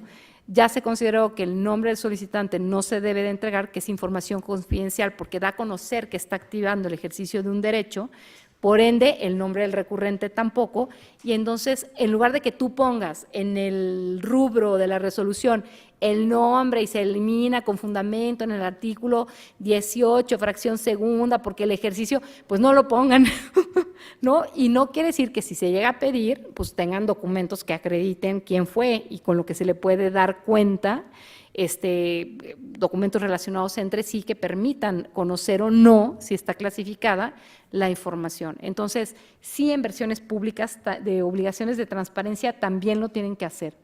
Ay, creo que ya me brinqué la que les estaba diciendo. Está un poco acá arriba, pero no, pero esta, obligaciones de transparencia. Ahora, esta es la del índice, que se los comenté ahorita muy rápido, ya vimos este procedimiento. ¿Quién desclasifica? Pues es lo mismo, cuando se extinguen las causas que dieron origen a esa clasificación, expira el plazo con el que se clasificó, salvo que subsistan las causas. La tercera es muy importante, exista resolución de autoridad competente que determine que existe una causa de interés público. Entonces, aquí es cuando tú desclasificas información, por ejemplo, cuando se ha desclasificado por ser información medioambiental. En la actualidad, este ejercicio lo está haciendo el Pleno para todo ese tipo de información y quizá el único debate entre los comisionados es las consideraciones para abrirlo. Hay comisionados que dicen no, debes analizar las causales de reserva y a partir del resultado ya le pones la materia medioambiental, ver si se actualiza o no. Otros consideran que debe de hacerse un análisis de interés público y otros consideran que basta que sea medioambiental y que haya tratados internacionales en la materia para desclasificar, pero es unánime que esa información debe entregarse. Estos son los casos en donde la información no va a estar clasificada o porque lo determine el comité. ¿Quién desclasifica? Pues es el titular del área, el comité y el organismo garante. Esto ya lo vimos, cómo se separa. Quiero terminar nada más con una lámina, esto también ya se los había comentado, antes de hacer un receso y pasar después a las causales de clasificación, reglas de la clasificación, consideraciones taxativas, es decir, tienen que estar en ley y no se vale una causal de clasificación como por seguridad nacional, seguridad pública, defensa nacional y la Z y las demás que determine. Hoy ahí dice, no, pues le sacan la Constitución, ya le van a sacar los tratados internacionales, todas estas reglas que hemos estado viendo, es decir, no se puede, tú no puedes clasificar así. Tiene que ser específica la causal de clasificación. Oye, es que se parece, creo que por allá quieren, se parece un poco y si a él le reservan esa, que a mí no me la reserven, no se puede ni por analogía, ni por mayoría de razón. A ver, ¿alguien tiene una pregunta? Sí. Sí, hola, buenos días. Buenos días. Retomando el tema o el comentario que se hizo acerca de los nombres como datos personales o como información confidencial que hace un momentito señaló, tengo una duda sobre los nombres de las empresas cuando se trata de elaborar versiones públicas y estas pueden ser clasificadas, o sea, uno de inicio se clasificaría por ser un dato personal, bueno, como empresa, ya sea porque, bueno, considerando los lineamientos que publicó el INAI, si por ejemplo este nombre está dentro de un documento público, una autorización, no sé, por ejemplo, si fuera de materia ambiental, el nombre se tiene que testar, se tendría que proteger. Es que depende de ese nombre, en qué documento y bajo qué procedimiento está. ¿En qué procedimiento? Por Ajá. ejemplo, perdón la interrupción, acerca de los lineamientos que se publicaron recientemente en abril, una de las cuestiones, uno de los niveles de protección que se considera es que esté sujeto a a un procedimiento a un juicio o a algún procedimiento administrativo. Si fuera el caso, bueno, es uno de los niveles de protección y se tendría que testar, ¿no? Ajá. Sí. Y también esto, bueno, tiene un poco de coincidencia con la información que se tiene que reservar, ¿no? Porque Es que fíjate, está pendiente de que se emita una resolución. Pero en ambos casos, aunque la protección de la información pudiera presentarse o hacerse de manera distinta, tratándose específicamente de una versión pública que en este caso sí se llegara a entregar, el nombre entonces sí se tendrá que proteger. Es que depende, o sea, ahorita ya medio me espanté, porque acuérdense que les decía, el nombre de la empresa no es dato personal, no es persona física. Lo que puedes tú decir es que además del nombre de la empresa viene el nombre del representante, y ahí sí, si se llama Juan Domínguez, pues es persona física, su dato personal es que es el representante de la empresa, pero entonces tengo que ver, o es el abogado de la empresa, tengo que ver con qué carácter firma. Al analizar el nombre de la empresa, lo voy a hacer con un análisis distinto del que utilizo al analizar, porque es una persona moral, del que utilizo al analizar el nombre de la persona física que lo representa. En el procedimiento, depende del tipo de procedimiento, porque vamos a ver cuando pasemos, no se preocupen, vamos a analizar todas las causales de reserva para ver qué elementos tienen que estar presentes para reservar, ¿no? Cuándo puede ser confidencial y cómo se van a mezclar, como comentaba en la pregunta anterior, cuando conviven reservas, confidencialidad y demás. Pero aquí lo importante sería saber el tipo de procedimiento que enfrenta, porque en un procedimiento seguido en forma de juicio, si es un procedimiento entre particulares, pues esa información es confidencial, pero si es un procedimiento que va a concluir con una determinación de la empresa en materia medioambiental, bueno, pues esa información eventualmente va a ser pública. O sea, sí tendría que conocerse lo que pasó. Ahora, ¿qué constancia me están pidiendo del expediente seguido en forma de juicio? ¿Qué es lo que se aportó? Porque vamos a ver que ahorita la gran ventaja que hay, antes teníamos pues nuestro artículo 13 y nuestro artículo 14 para las reservas, ¿no? Y decías, pues, ¿por qué 2 artículos? O sea, ¿para que no manejaran tantas fracciones? Y si ya no te sabes los demás números romanos, no. La diferencia era que el artículo 13 me traía una prueba de daño, porque de entrada te decía, la que pueda afectar, y empezaba a describir todos los supuestos de clasificación. Dice, como información reservada podrá clasificarse aquella cuya difusión pueda, 1, comprometer, 2, menoscabar, 3, dañar, 4, poner en riesgo y 5, causar perjuicio, ¿no? Así era. Y la de la fracción 14, las de la 14, se consideraba como reservada, pues por disposición de ley, los secretos, la de averiguación previa, entonces eran como temáticas. Ahora se fusionan todas en tu artículo 113 y en los correlativos de la ley federal, pero con las características que mencionamos. En todas tienes que acreditar el daño que se causaría. Algunas me queda claro que tampoco se va a hacer, porque si viene por disposición de la ley, pues aunque lo digas así, voy a hacer mi análisis, pues no te va a alcanzar para mucho, porque ahí sí te está condicionando. A partir de eso, en donde está una empresa en medio de un procedimiento seguido en forma de juicio, habrá que evaluar la naturaleza del procedimiento, el carácter con el que aparece la empresa, el tipo de documento o expediente que está allí contenido para determinar si es un documento que nació público y que no va a perder ese carácter porque esté en un procedimiento seguido en forma de juicio. Por eso les decía, lo importante es que vayan haciendo suyos todos estos elementos para jugar con ellos. ¿Por qué? Porque tú vas a hacer análisis de información. Y la información puede revestir distintas características por todas estas preguntas que nos vamos a hacer. Y a partir de allí, en algunos casos la información de la empresa podría ser pública o podría ser confidencial o eventualmente reservada, si es una empresa que es una paraestatal, una cuestión así. Entonces, juegan muchísimos componentes. Entonces, si quieren, termino y hacemos un receso de 15 minutos. Sí. Buenos días, Buenos días. Cristina Guiret del INEGI.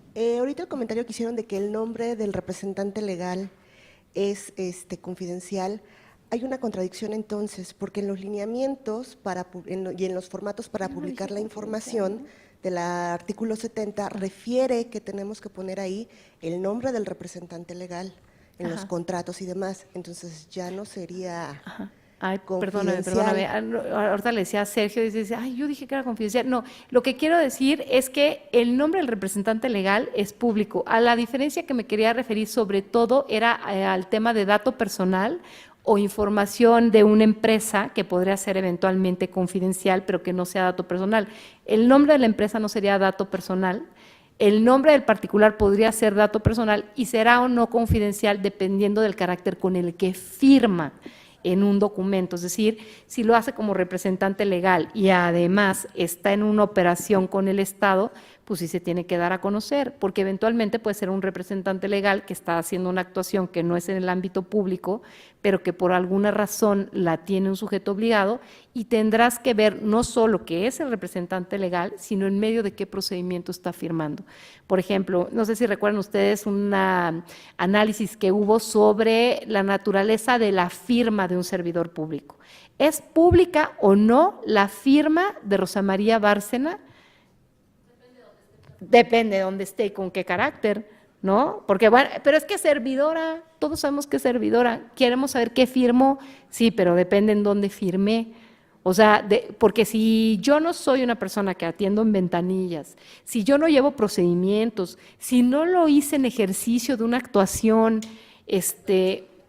exactamente, y a lo mejor sí puedo tener algunos otros tipos de cuestiones, incluso dentro de la institución, que amerite una valoración para ver si es pública o no. Y lo más, perdóname, a lo mejor lo dije en una confusión seguramente. No hay otra pregunta. Ya nada más para acabar con estas reglas, interpretación estricta es no puedo aplicar por mayoría de razón porque son parecidos. Análisis casuístico, bueno, sus preguntas me han ayudado para evidenciar que es en el caso por caso y que no vamos a tener, todo este tema es público, todo este tema es reservado, cada caso tiene que ser analizado muy escrupulosamente por las características, porque fíjense, además depende de cómo te lo piden, puede ser la misma información, pero si el particular al pedírmelo identifica cosas, pues a lo mejor esa identificación hizo que ya no fuera accesible, ¿no? O cómo me lo está pidiendo, o qué es lo que quiere. Entonces, en el caso por caso tengo que ir determinando. Desarrollo argumentativo que acredite el supuesto de clasificación. Es que el particular no me convenció, no me terminó de convencer. O sea, me da unas razones por las cuales es público. No, es que aunque él se equivoque todito y te diga que algo no es reservado y era un tema de confidencialidad o sus razones no hayan sido suficientes, y la verdad es que lo veíamos, el ámbito federal está muy sofisticado en términos ya de solicitudes, ya tenemos solicitantes muy entrenados, pero aunque estén muy entrenados y muy versados, si se equivocan y lo que sea, pues quien tiene la carga de hacer la prueba de daño somos nosotros o de justificar la negativa. Sí, Manuel.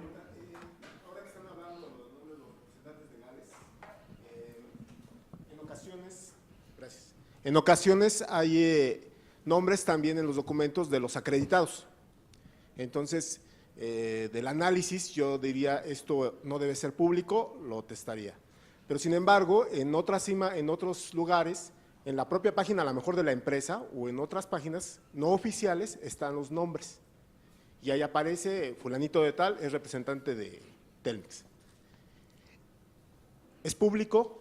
¿Es público o es confidencial su nombre? Cuando te refieres a acreditados, ¿a qué tipo de acreditados te refieres? Me refiero a que el representante legal menciona para que a también todos pueda sus, recibir notificaciones o sí, hacerlas. claro, sí, en principio son todos, pero habría que ver en qué proceso, porque a lo mejor todos ellos están habilitados para realizar una actuación, pero tú tienes que ver en medio de qué se da esa actuación, porque no necesariamente la actuación que lo involucra es una actuación frente al Estado, ¿no? Con ese carácter de intervenir como representante legal de alguien que pacta con el Estado. Recordemos que aquí lo importante, o sea, ¿por qué sí se sabe? Porque al que quiero espiar no es al de la empresa per se, ¿eh? Al que quiero saber cómo lo está haciendo es al Estado, y es a partir de tu actuación con el Estado que es importante. Te voy a poner un caso en donde dices, bueno, pues aquí no era el Estado, sí, pero era de cumplimiento regulatorio. O sea, tú pediste una autorización, pediste un permiso, hay algunas reglas que debes de cumplir para continuar con una concesión, o sea, entonces, todo eso que venga avalado por el Estado y que haya alguien que responda a nombre de esa empresa frente al Estado es donde adquiere el carácter público. Porque tú podrías tener representantes legales de empresas que a lo mejor en una operación comercial que hicieron entre particulares, pues ese es el mismo, está igualmente acreditado, pero no puede darse a conocer. Sí, no se trata de un representante legal, más Sí, bien se trata de las otras personas Así es. habilitadas. Y- Lo importante es que Ajá. están habilitadas, ¿no? Pero cuando yo lo que te digo es, incluye al representante legal y al resto de los habilitados, sí, solo sí, están actuando frente al Estado, hay un cumplimiento regulatorio, o sea, hay algo, o sea, lo relevante no es que sea el representante legal o el resto que también están autorizados, sino que realizan actuaciones que comprometen a esa empresa frente al Estado o que cumplen regulatoriamente cuestiones para conservar un permiso, una autorización, todo eso, si ellos fueron los que actuaron a nombre de la empresa, ya sea como representante o acreditado, entran. Lo importante es ir analizando sus casos, cómo se da la actuación, ¿no? Y qué impacto tiene su participación. Hubo una duda, no sé si te acuerdas, Sergio, que en alguna ocasión nos decían, en un asunto en donde una persona recibió un documento que venía, acusó de recibo, pero pues pasaba por ahí, vivía en la casa, que en ese caso que se determinó que era confidencial, ¿no? Confidencial por la calidad de la persona que había recibido. En ese caso era el policía, no era el representante legal de la empresa. Entonces, al no ser propiamente un acreditado para una actuación frente al Estado, el nombre del policía, bueno, del personal de seguridad, porque no era propiamente servidor público, sino el personal de seguridad de la empresa se clasificó como confidencial, por lo menos su nombre y la firma con la que había acreditado el particular que sí habían recibido un documento, ¿no? Pero exactamente, o sea, ahí depende caso por caso y como dice Rosy, es a partir de la representación o actuación que pudiera generar el particular en el carácter que tenga en ese momento frente al Estado. Bien, gracias. No, ¿de qué? ¿Por ahí había otra duda? Sí. Hablando de las personas morales y la información que entregan con carácter de confidencial, ¿qué tan válido sería reservar esta información si esta persona moral ya no existe?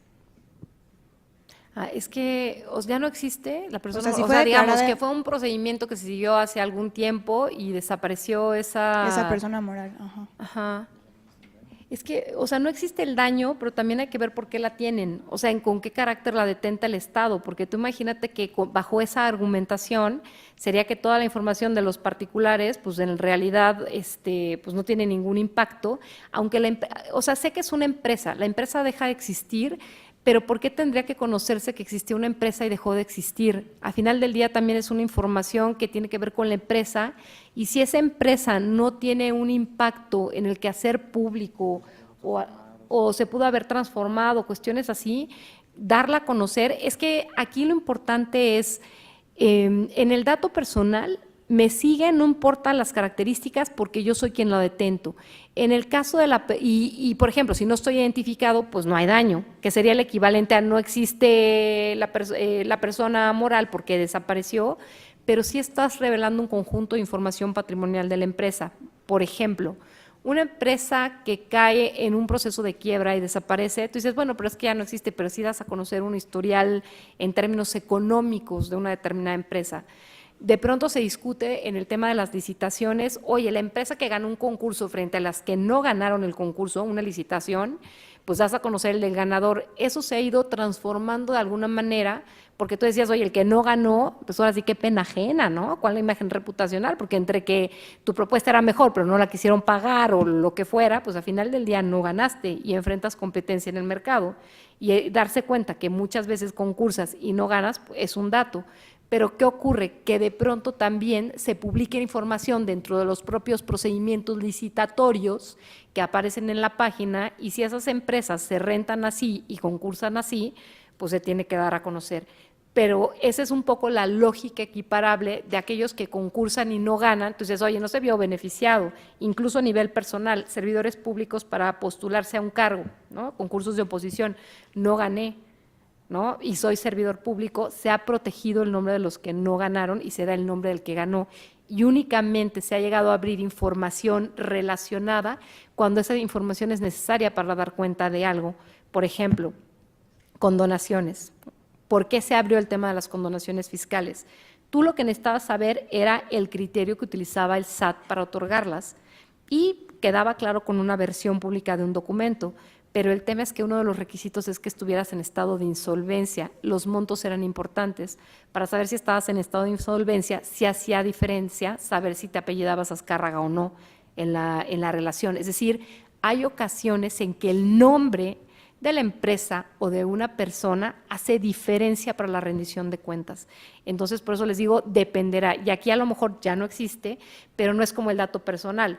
No ubico el nombre, no existe, entonces puedo dar toda la información, pero aquí es una empresa que existió, dejó de existir y puede estarte dando información de tipo patrimonial porque pues de alguna manera sabes que algo pasó con esa empresa y no necesariamente está actuando frente al Estado, ¿no? Hay otras. ¿Qué tal, licenciada? Disculpe Sí, una pregunta. ¿qué tal? Yo tengo aquí ahorita una situación de una solicitud de información en la cual vamos a manifestar lo que es una versión pública.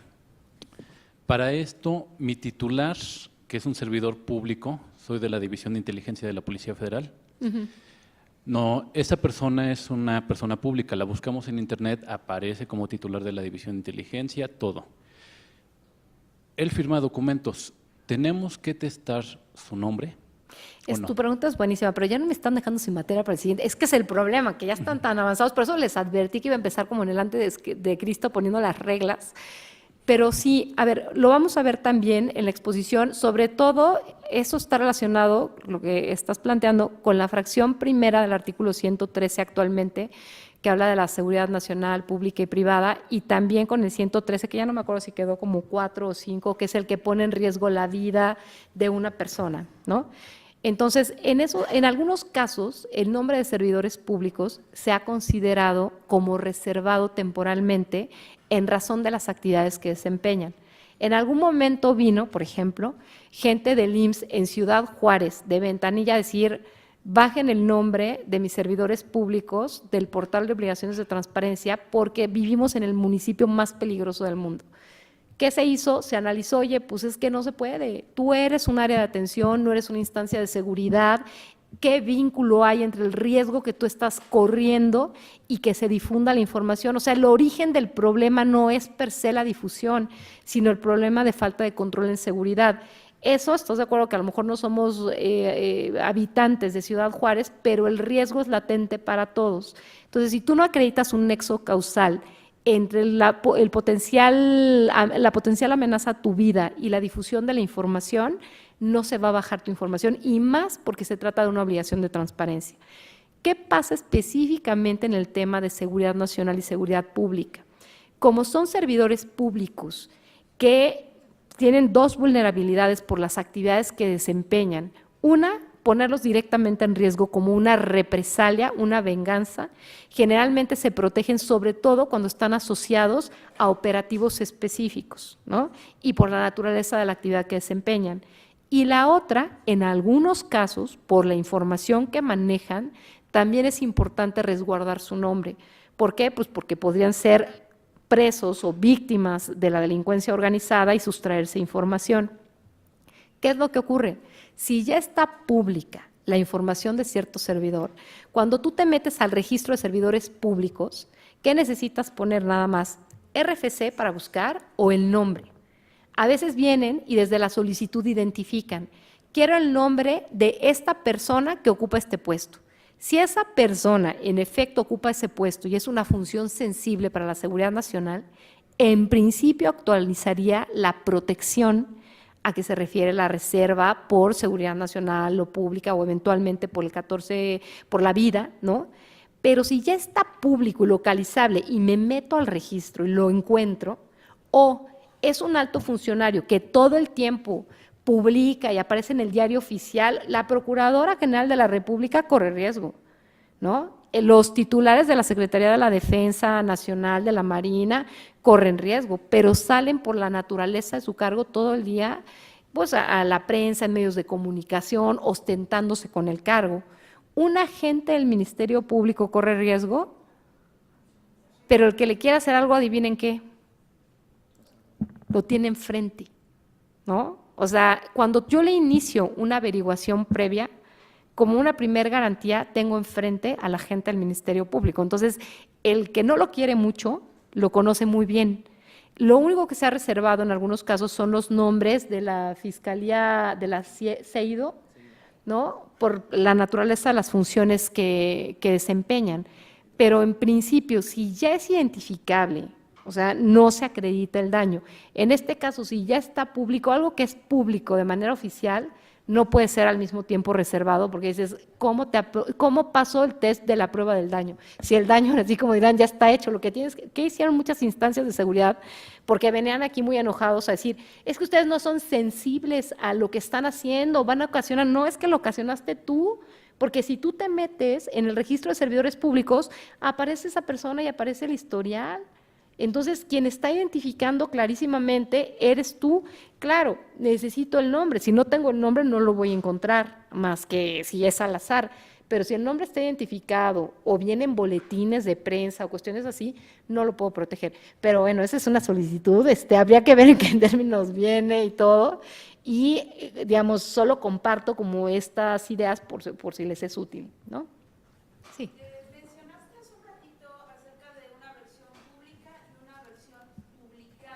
Sí. Vamos a ver más acerca de eso. ¿O dónde podemos encontrar? Es que la versión publicable lo que es un ejercicio de no transcripción. Es decir, yo voy a hacer, incluso en algunos casos, por ejemplo, las resoluciones, simplemente pones domicilio y ponen un corchete y puntos suspensivos y te sigues, ¿no? Hay otras en donde la currícula se hizo una versión publicable, se mandó un formato y todos llenaron ese formato para subir su currículum. Es decir, en el formato solo me vas a poner tal. Es una política la versión publicable. ¿Qué ocurre? Pongamos otro ejemplo y veía a Julia, que es una persona que lleva muchos años en el área personal. Integro un expediente administrativo de personal, un expediente personal, pido ciertos requisitos. ¿Qué es lo que voy a pedir? Pide solo lo que se necesita.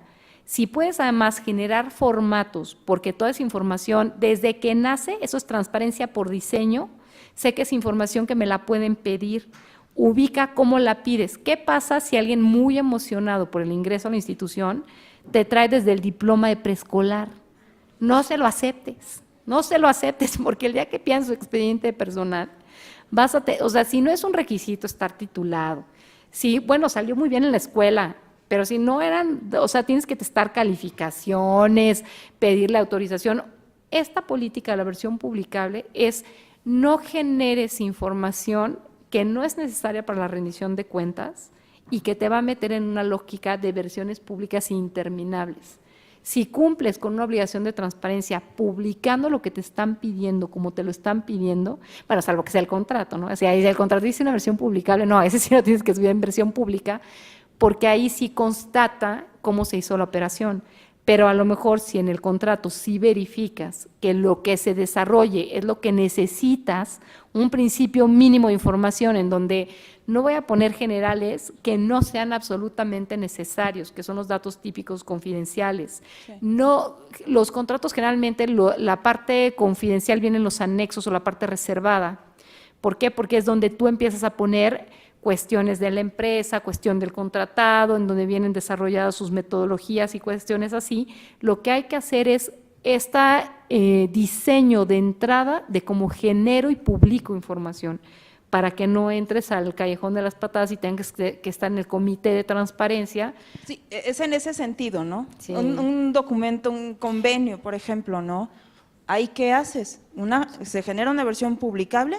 ¿O una versión pública que es testada? No, en el convenio, como sí ahí da cuenta de cómo pactaste y vienen firmas, ese sí tiene que venir con la información necesaria. El currículum, bueno, tú sabes que hay quien se emociona y te pone cosas que dices, oye, pero es que ¿por qué escribiste esto? Y mi hobby, el de mi esposa, y quiero a mis 3 hijos, y se llaman así, y tú no le puedes cortar la inspiración, no, porque a lo mejor es parte del perfil. Con ese formato que dices, ¿no? Exactamente. Pero en este otro caso que es más, o sea, no solo somos recursos humanos, ¿no? Nos llegan de otras cosas, ¿no? Exacto, pero nosotros, por ejemplo, resoluciones, hay que subir las resoluciones.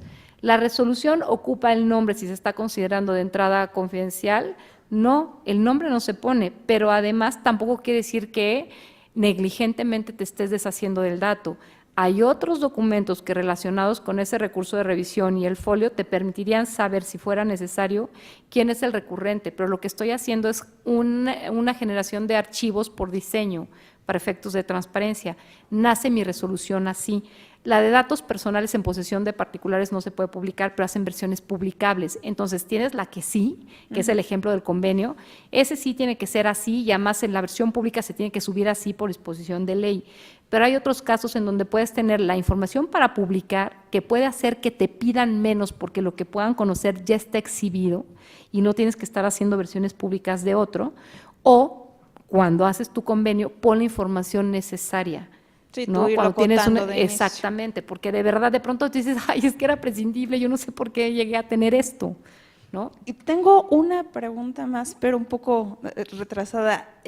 La chica de los laboratorios que dice que son recursos, ¿no? De ellos, ¿por qué sujeto obligado? Ah, porque son servidores públicos, porque O sea, tienen pero una aunque es función el- encargada.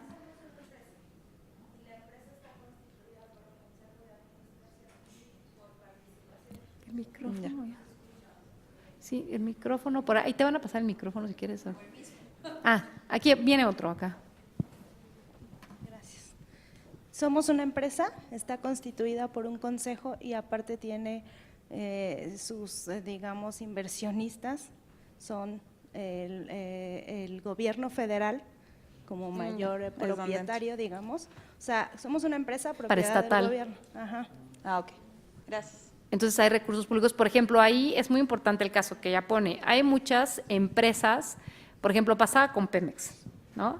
Decía, oye, no, pues es que tengo una empresa que es como una holding, pero pues es una empresa que no es pública, sí, pero hay integrantes de Pemex, Pemex es accionista, entonces tienes que dar a conocer información. ¿Por qué? Pues porque tú te vas metiendo tanto por la función, el carácter de los servidores que participan, como si hay accionistas, no importa que no seas el mayoritario, hay acción de recurso público que está ahí metido, hay un posible impacto a ese recurso, a la justificación de la utilización del recurso y eso por eso le digo, pactar con el Estado, con los recursos públicos, por eso tienes sindicatos, partidos, que son entidades de interés público e interés social, uno por funciones y otro sobre todo por recursos también y por el impacto que tiene en la vida democrática. Creo que ya con esto terminaría, si están de acuerdo damos un receso, son las 12. ¿Tenemos hasta qué hora? Creo que es hasta a la 1, pues nos vemos 12:20. Y nos seguimos ¿es hasta la 1? ¿Era de 10? Bueno, lo bueno es que agotamos. ¿Quieren seguir? ¿Sí aguantan? Ah, ok. Ah, perfecto. Ah, ya se quieren ir, ¿verdad? Y es viernes. No, ya viene lo mejor, que son las causales, Sergio. Entonces, ¿te pasas acá?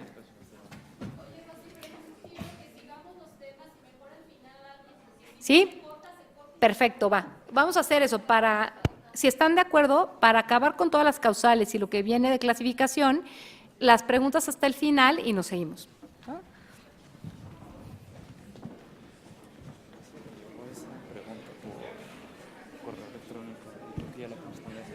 Pero sí se están yendo de todos modos. Pero sí se puede.